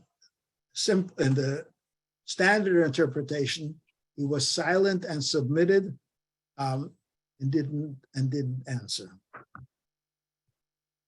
and didn't go against the Eibishter, but he submitted to Hashem. Beautiful, Rabbi Schusterman. Okay, let's go to the next live question. You're on. Hey, good evening, Rabbi Schusterman. Yossel Greenman from Long Beach, California. The woman prior to me actually just took my question, so which is fine, which is great actually. I appreciate your response. And I recall about your wife passing, and my own Shver lived in Long Beach. He was at the time a surgeon, lost his eyesight, one of his eyes that ever told him what to do to get his eyesight back, etc. So I'm familiar with certain inyonim that Rebbe spoke about. But I guess my only question left. And I know you just lost your father. I was just going to mention that my father actually just passed on first day of Sukkot. My mother, I lost her three years ago, and to Machla, 12 years of dialysis, and he unfortunately, I told people during Shiva that he had passed of a broken heart. He could not hack it. Fortunately, he was not successful as you were, and he could not exist without his wife.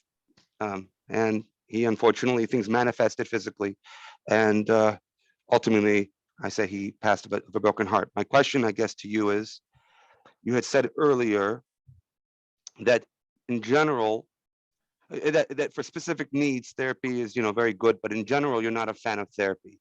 Why? I don't think I said it. I don't think I said. We could go to the tape.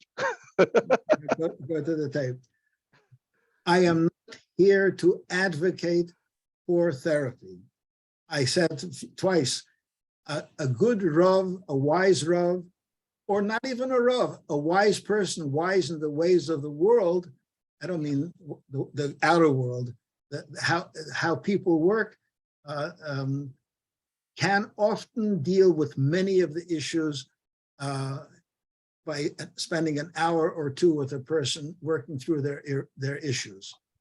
Therapists can do that too. You have to find the right therapist. But some of the issues require many hours and many sessions.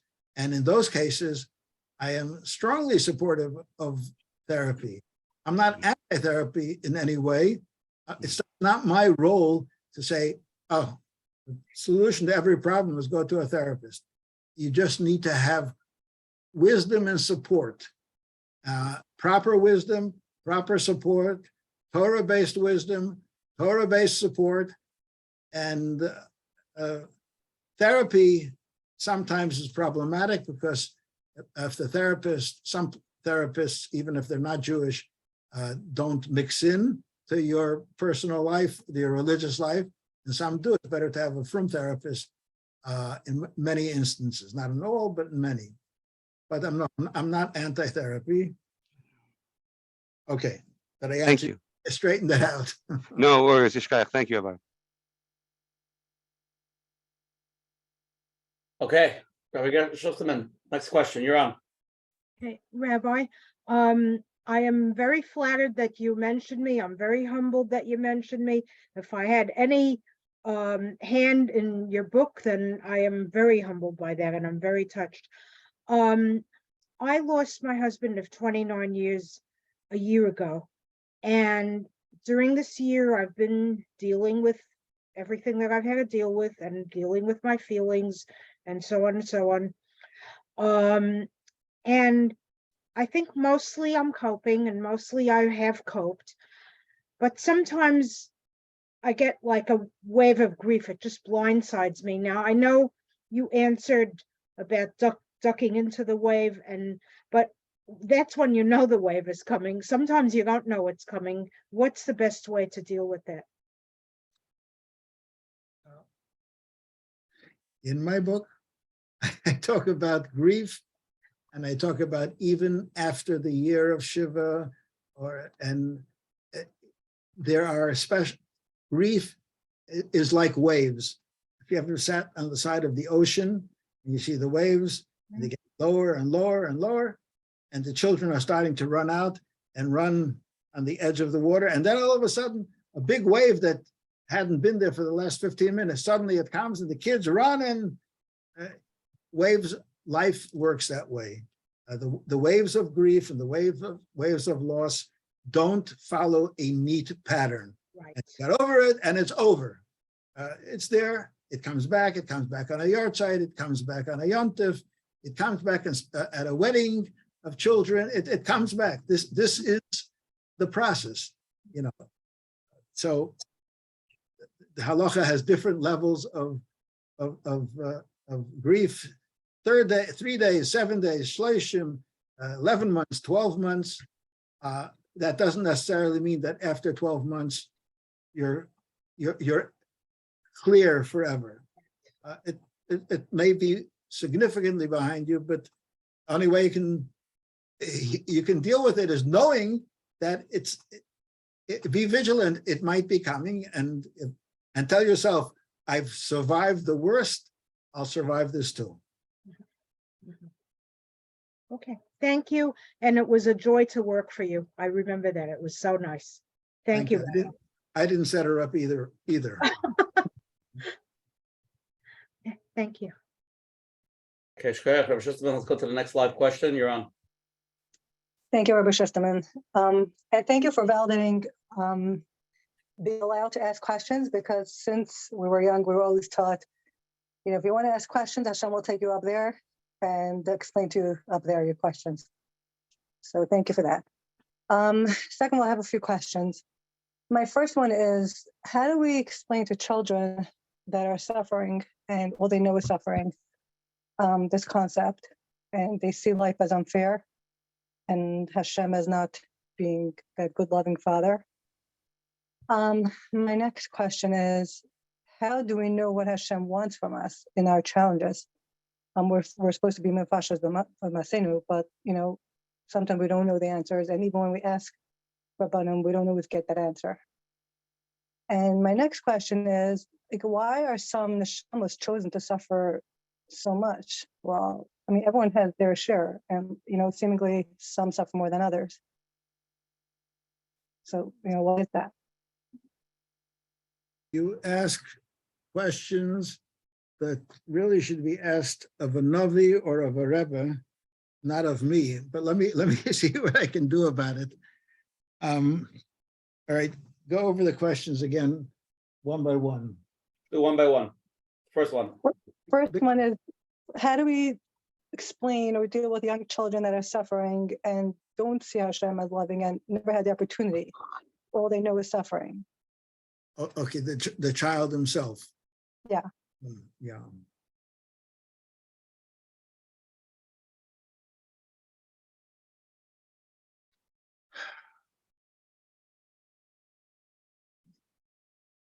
Reasoning will not do much.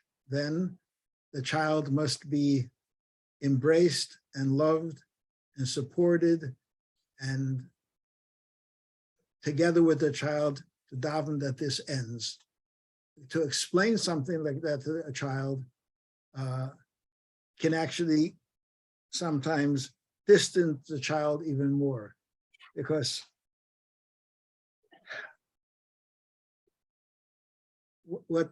even with adults, when they ask questions, they don't really want answers. They don't know how to, they want that the pain that they're experiencing should go away. I once had an incident with my son, a married son with a family of his own, who lives out of town, at least out of the town that I live in. I was visiting him, and he was talking to me about his cousin who was going through a fight with,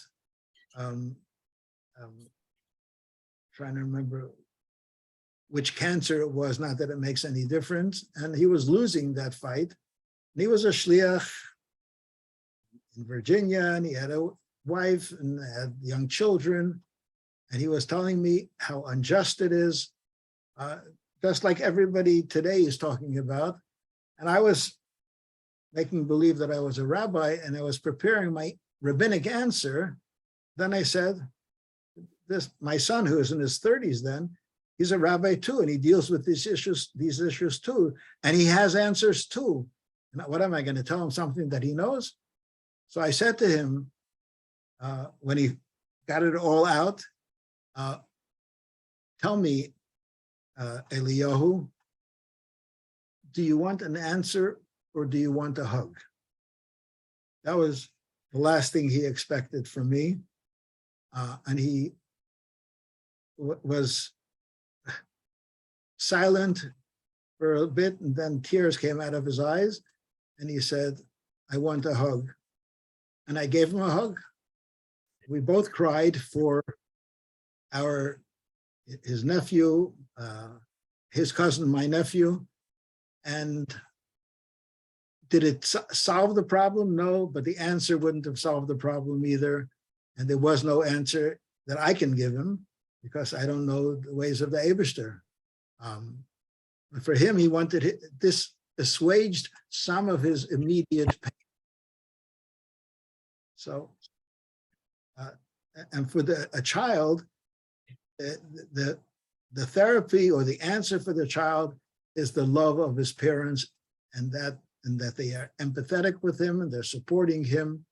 But to argue, and it depends how old the child is, but I think that's where the focus needs to be on. Thank you for that. I guess as you were speaking, what was coming for me is we can learn from Hashem. It's, Hashem said, "Imo anochi b'tzara." That was the biggest comfort, just knowing that Hashem is with you in the tzara. Okay, my second question was, how do we know what Hashem wants from us when we're in this challenge? Even when we ask Rabbanim, they don't always know. So, how are we supposed to be mefashis b'masenu? Right. So I certainly can answer that. The Rabbanim who know the person, the Rabbanim who know the community, they can, the Eibishter doesn't send the zettel along with the tzara and say, this tzara is related to this lack. Once in a while, there's some elements of the tzara that point in a certain direction, but many times not. And the yefashvish b'maisav, to explore your deeds, means go through an entire scan of everything that you have and see what you feel needs to be rectified. And that might be it. And you tell the Eibishter, I'm going to fix this, I'm going to rectify this, I'm going to do this better. And I hope this is what you're looking for from me. But to say definitively, no, it doesn't. It doesn't come earmarked that way. So it's like a process of elimination. We'll try this. If this doesn't work, we'll try something else. Try everything or try something that works or you got to start somewhere. And that's what Eibishter wants. He wanted to get our attention. You got our attention. We're doing what we think might be what you want from us. Thank you. Okay, my next question was, why do some neshamas have to go through so much more suffering than others?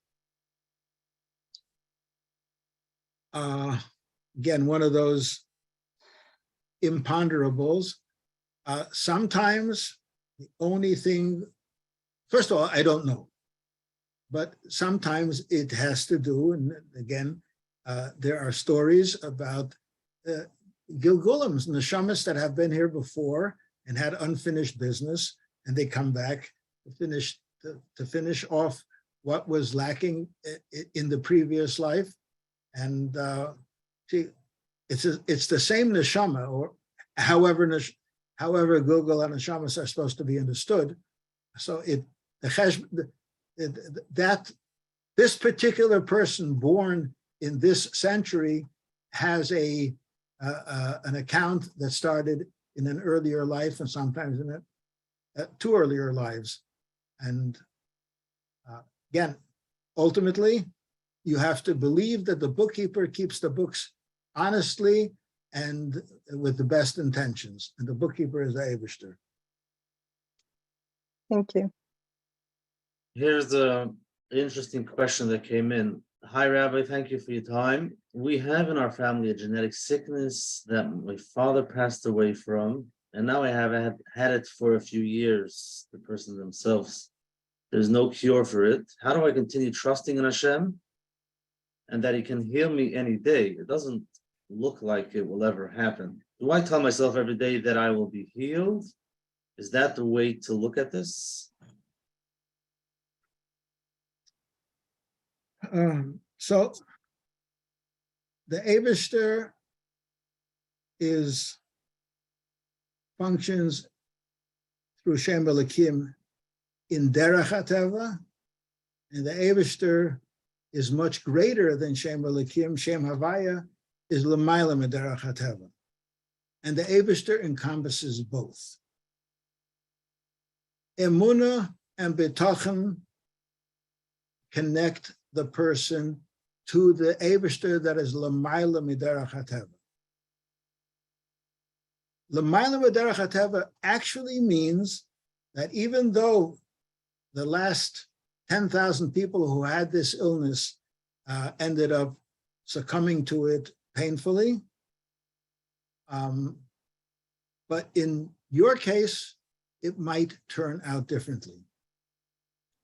If you can, as I said before, emunah and betachon is not you either have it or you don't. It can grow with you and you can grow in it. It is, a Yid needs to believe that the Eibishter can help them l'mayla m'derech hateva. Should that be their only approach? For tzaddikim, for sure. For Reb Zusha of Anipoli, for sure. For regular people, if they can access it, great. If they can't, they have to ask of the Eibishter to give them the strength to endure that which is apparently destined for them. And that also requires strength coming from the Eibishter, and not despair, and make the best of every day and make the best of every circumstance.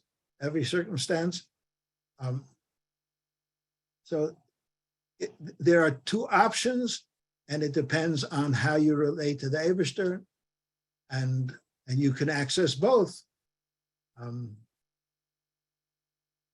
Is it possible that every day is different depending on their mood and how they feel? Yeah. And is it okay, having those ups and downs? The relationship to the Eibishter is the Eibishter, who is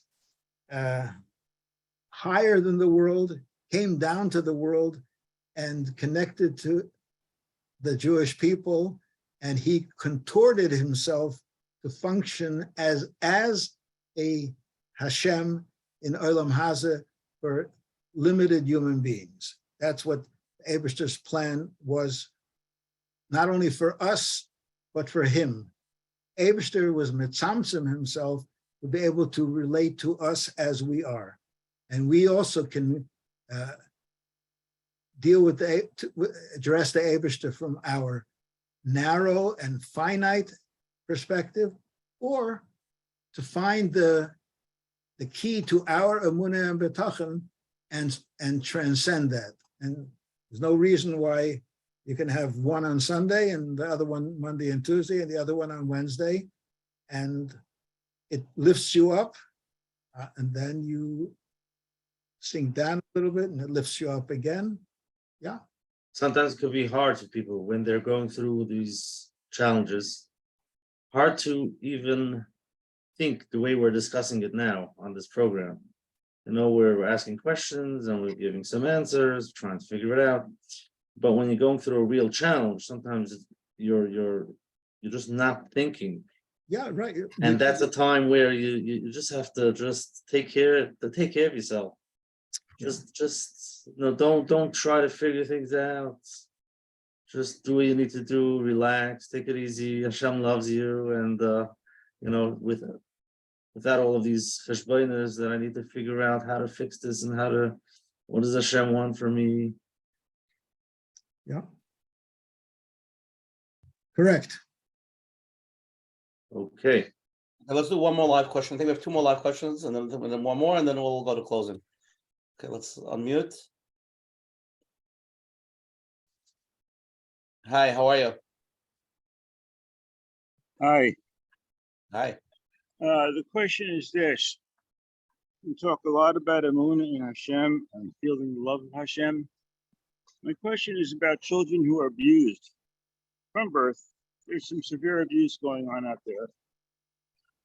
To begin with, we learn Averos are our results.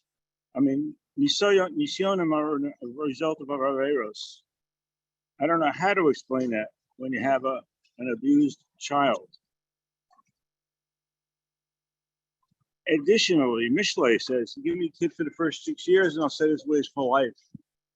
In the case of an abused child who never learns how to relate, who lives in fear from the beginning, how do you ever come to appreciate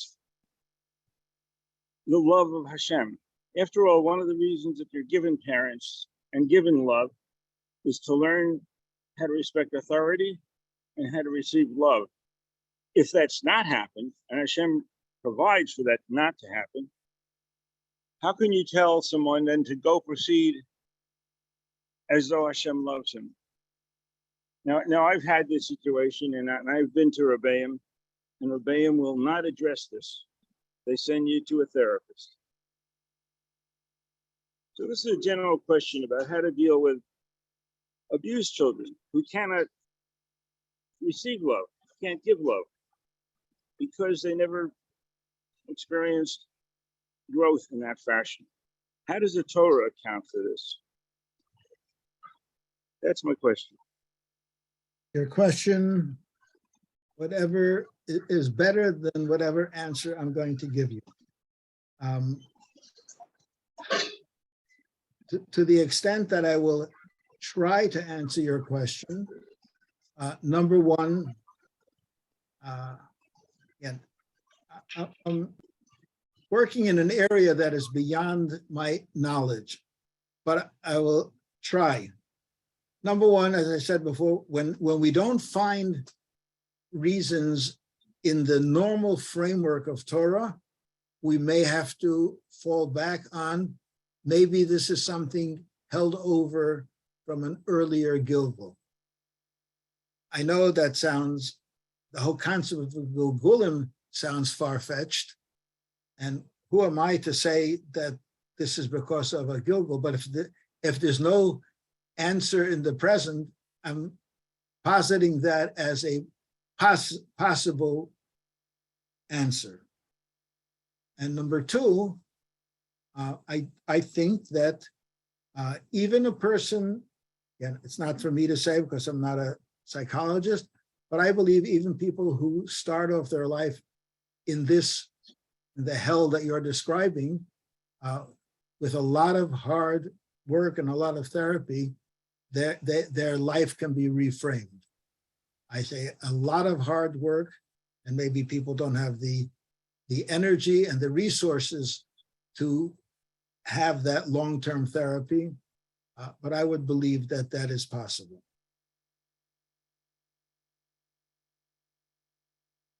The question's a good question. Okay, Rabbi Schusterman, the last live question, and then maybe one more, and then we'll go to closing. You're on. Hi. Hi, who? Oh, me. Okay. You. Thank you. This is absolutely fantastic. Two quick questions. There are so many times that we make so many changes, take so many Kabbalahs. I'm talking about challenges that stay for years and years and years. How do we have koyach to keep on doing it? And my second question is, true, we have to make changes. True, we have to do hishtadlus. True, we have to do Kabbalahs. But at what point does a person just say, I can't anymore, and I have to just stop and accept?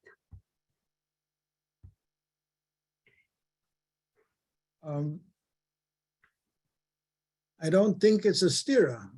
First of all, if you have a cup that's leaking and you continue filling up the cup, and as long as what you're putting into the cup is more than that's leaking out, you are always working with a full cup. When you stop filling the cup, that's when the water runs out. All these tefillas and all these kabbalas and all these tears do help. We don't know the full mechanism of the Torah and why it's there, but don't despair. Everything that I mentioned before, that the Eibishter has a bottle in which he keeps Jewish tears. That's, we say it in the davening.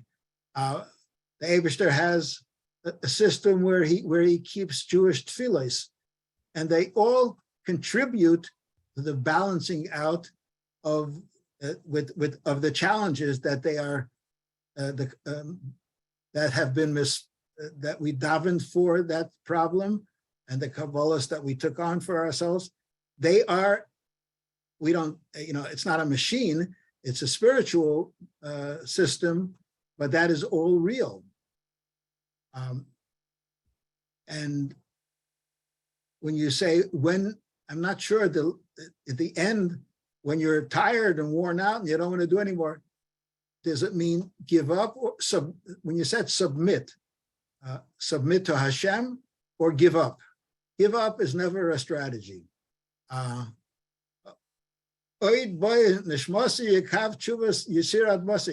Eibishter doesn't give up on us, and we shouldn't give up on him. We need to find resilience. We need to find inner strength and keep plugging away. That's our duty. Thank you. Okay, we'll go to the last question. So this person writes, yes, it is hell. I'm going through hell down here on earth. There's so many things happening in my life. I just feel like giving up. How can God do this to me? Thank you, Rabbi. I believe there is a bigger picture, and we don't really understand what's behind all of the suffering. But why can't Hashem show us the bigger picture so we don't suffer so much?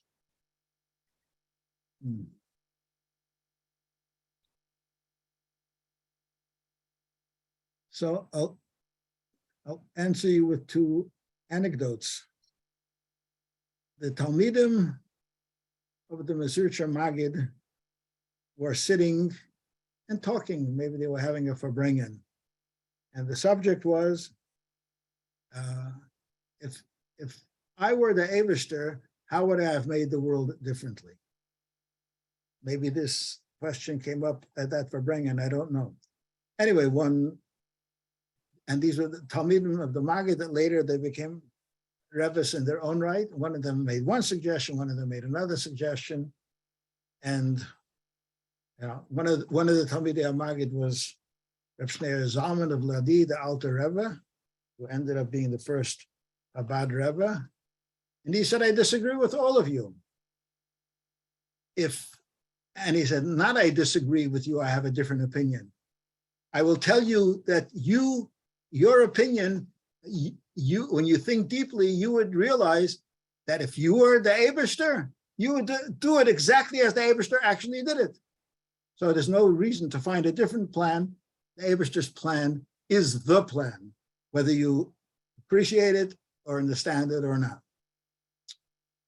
Rabbi Shia Twersky, Olav Shalom, wrote about this. He was a rabbi and a psychiatrist and a therapist. And he spoke about some of the people who went through what they went through. He dealt with people who were in addiction. And he saw the suffering that people went through, and he saw the growth that happens to them when they do their work well and hard, and they do come out transformed and healthy in a way that they themselves never could have imagined that they could or would. But to himself, he said, why does it have to be that they have to go through, using the same term, living hell for years until they get through it? Why couldn't it be done more easily? And he said, well, I've come to the conclusion that the Eibishter is greater than me and wiser than me, and he doesn't see it my way, and therefore it must mean that the only way it could happen is when people go through the work. So instead of complaining about the challenges, do the work, and then there's hope. Without that, it's an assign that we are meant to overcome, and sometimes we give up in the middle.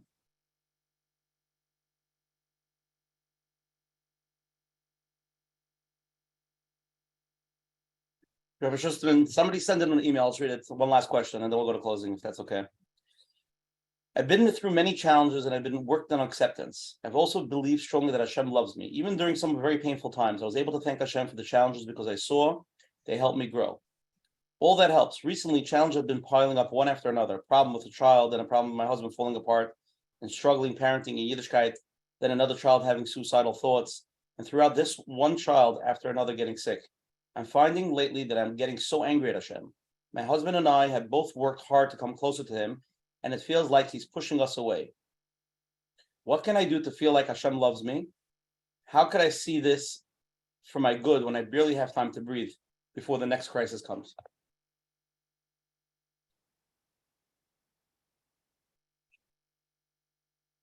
My first answer is, oi, I can't answer that question. I just know that just tell you a story about a guy who ran a big moised, and he was in debt, and he was in great debt. And he wrote to the Rebbe.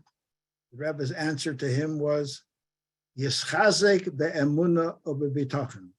He has been going through 10 years of financial hell in keeping his moised alive, borrowing money and being unable to pay back. And then, I guess he was mischazik be'emuna and be'bitachon. Was a woman who came to see him about something. She was going through difficult times.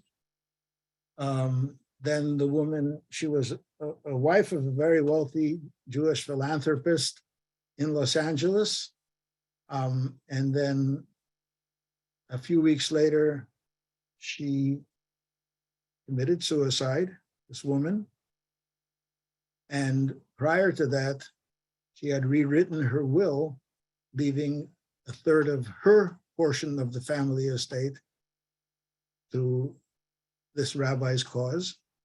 And it took a few years of lawsuits to get it released, but it did happen. So there are instances where digging deeper is the only answer I can answer. I know that, again, so many of these questions have the same theme. I can't handle it anymore. I understand. It's life is, it's like waves, and it doesn't stop. You can't say, wait for a little bit, let me catch my breath. Life doesn't let you catch your breath. You have to find the resilience in life, and you have to dig deeper in yourself, even when you can't, when you don't see any more space within yourself. You got to dig deeper and find it. That's where the solution is, not from the outside. Okay, let's go to closing now. Rabbi Schusterman, I think for a few minutes it was a good chizik before you leave, after all the questions tonight and all everything that was shared tonight. So first of all, we'll start off first. Rabbi Gershon Schusterman from California for coming on tonight, giving tremendous chizik. This is a sugya that there's no magic answer. It's a lot. It's just reading a dark is a chizik in itself. Appreciate it. And Hashem, the Olam should buy his book. We'll send out his information, where to buy it, and everything. It's written very well. I skimmed through it, and should Hashem give a lot of chizik. Again, tonight the shir should be a schus for these two girls, Chana Gittel Bas Tzipora Sarah and Miriam Chai Bas Tzipora Sarah, to find the shidduch and the schus Nishmas Daniel Ben Rabbi Yosef Reuven Alevi. And if anybody else wants to be zoicher to join us every Sunday night, please WhatsApp me at 848-525-0066, and every Sunday I will send you the flyer, the presenter that week, and the replays. You can go to menachembernfeld.com, to his website, and sign up to get the emails every week, the shirim and the replays. Again, anybody's here the first time, every Sunday night at 9:30 Eastern time, we have different shirim, different topics. Next Sunday, it'll be the first time there'll be no shir on Sunday. We told everybody to do chazor, so shir on the past 122 shirim. Sorry, but it happens. And Menachem, the next show will be November 27th. Reb Tzvi Center from the Center Yeshiva in Eretz Yisrael live, followed by December 4th, Rabbi Meshulam Epstein, a big therapist, world-renowned therapist from Scranton, Pennsylvania. There, Moshe Rapper from Toms River, New Jersey, will be December 11th. They're all powerful programs. Please join us. Tell people about it. Be part of our Sichas Chaverim, our Chabur over here. And everything's recorded, Menachem. It will be on menachembernfeld.com. If anybody has any questions, you can email coachmenachem@gmail.com. Tonight's share 122. If you want to listen to it on the phone, it'll be up tomorrow. The phone number is 848-777-GROW. If you want to listen to it on the phone.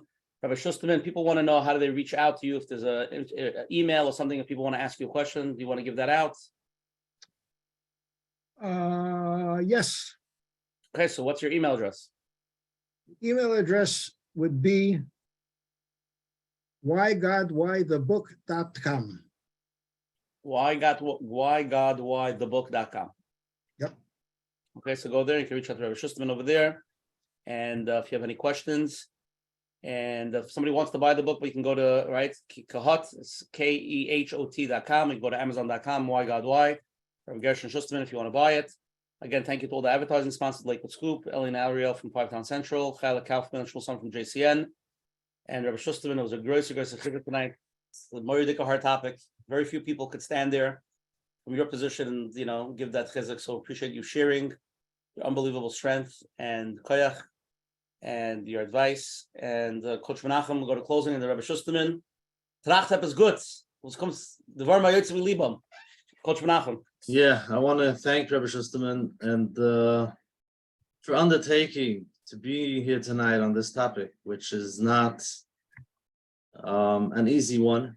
It's heavy, a lot of pain, a lot of challenges, and people are struggling, having a hard time. And to answer when there's no answers is not an easy thing. But we want to thank you for the chizuk. And like we heard, it's not easy, and it does take many years, like Rabbi Schusterman said, and we see it's a process with ups and downs, whether it's the grief process or speaking to whoever you need to figure out what works, what doesn't, and when you find yourself in the pits and when you find some chizuk. But I just want to mention that, like, one of the questions is, after doing so many Kabbalahs and so many tefillahs, you can't breathe anymore. In a way, sometimes you have a lot of negativity, thinking about negative and davening about the negatives.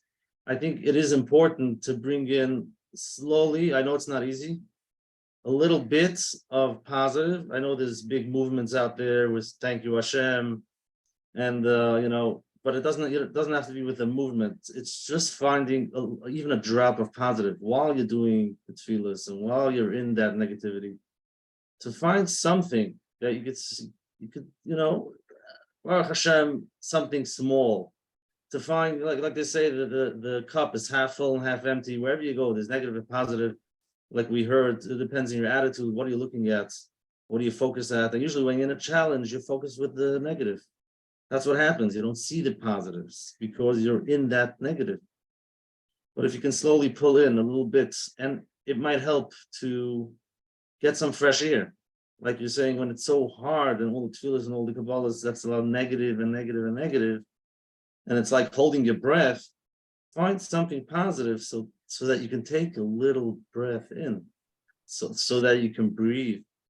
Again, it's easy said than done, and it's not an easy topic. And yes, there is anger, and there is denial, which could be for many years.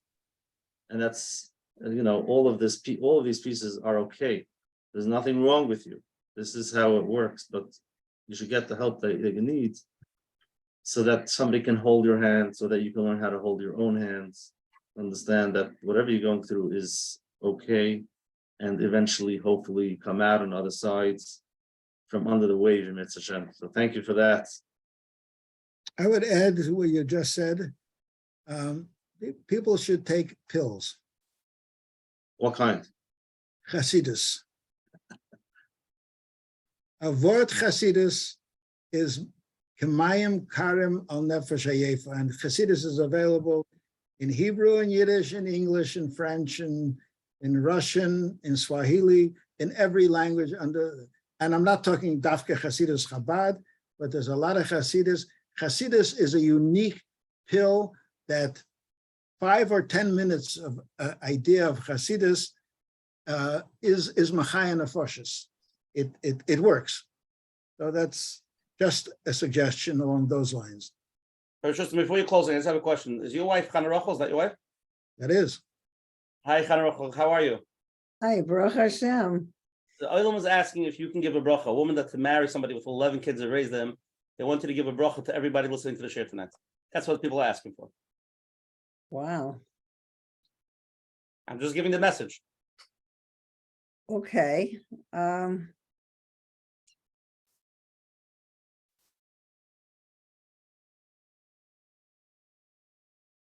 Before that, I thought of one thing that helped me a lot. I mean, I went from being single to raising a lot of kids and a lot of changes. And there's a saying from Rabbi Nachman of Breslov that really helped me a lot. I mean, everything, thank God, but just so many people and so many changes and so much going on with each one. And my kids know this, not kids anymore, they're all adults. Rabbi Nachman of Breslov says you have to start new every day and sometimes many times a day. And I found that very helpful because sometimes it would seem like we're going through the same thing again, I didn't know what to do. Sometimes I did and sometimes I didn't. But it was very helpful to be able to start new every day and sometimes many times a day. I just thought I would share that. In terms of a bracha, we all need Mashiach now, the chesed barachamim. And so Hashem should bless everybody who's here with chesed and rachamim and with Mashiach. And that each person who's here should find their way, easily, that light should shine for each one. And they should find their way forward. And yeah, sometimes, like my husband said, there are waves and it comes up and down, but we should be able to start new and everything should have revealed good, revealed blessings, and whatever each person needs should be fulfilled. Amen. Amen. Schusterman, leave us with Divrei Chizuk.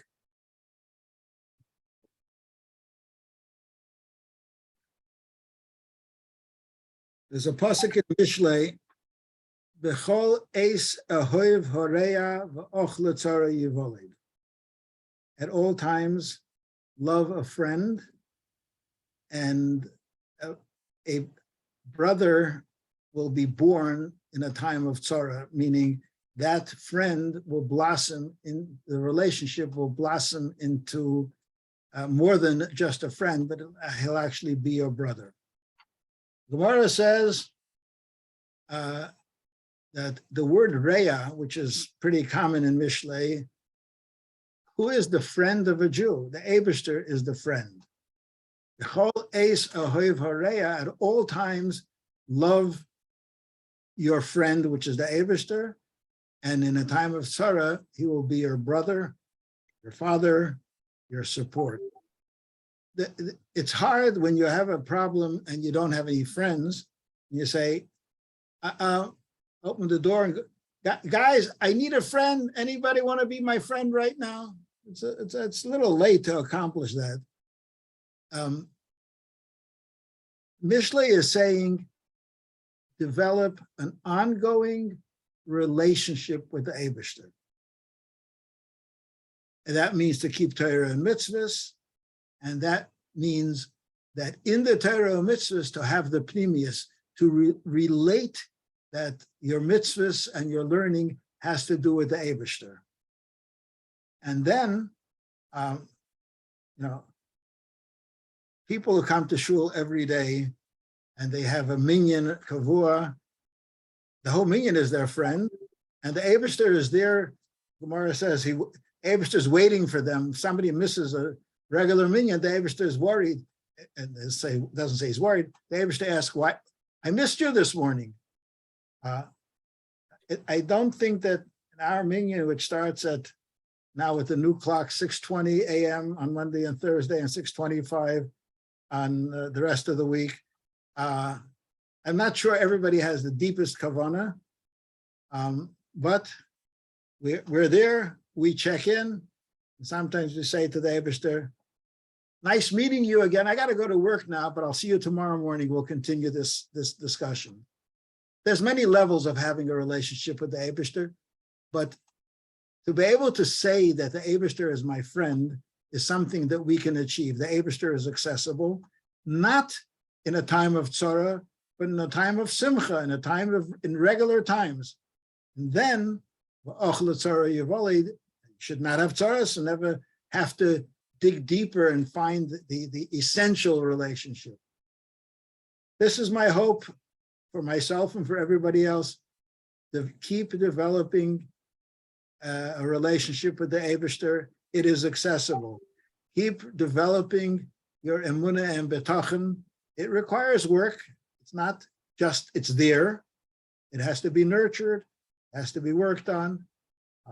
Shara betachon for Rabbeinu B'chaye, or Chaye, is accessible in Hebrew and in English. These are the things that give us strength and give us a framework to deal with the issues before there are problems. And again, hopefully there won't be any problems, but if there are, we have a framework to fall back on. Beautiful, Rabbi Schusterman. Thank you, Rabbi and Rebbitzin Schusterman, for coming tonight and giving your time and your words of wisdom. Let's show everybody have a good night, and we'll see you next week. We'll take a break, and we'll see you November 27th, Rabbi Tzvi Center from Eretz Yisrael. Thank you, everybody. Have a good night. Thank you.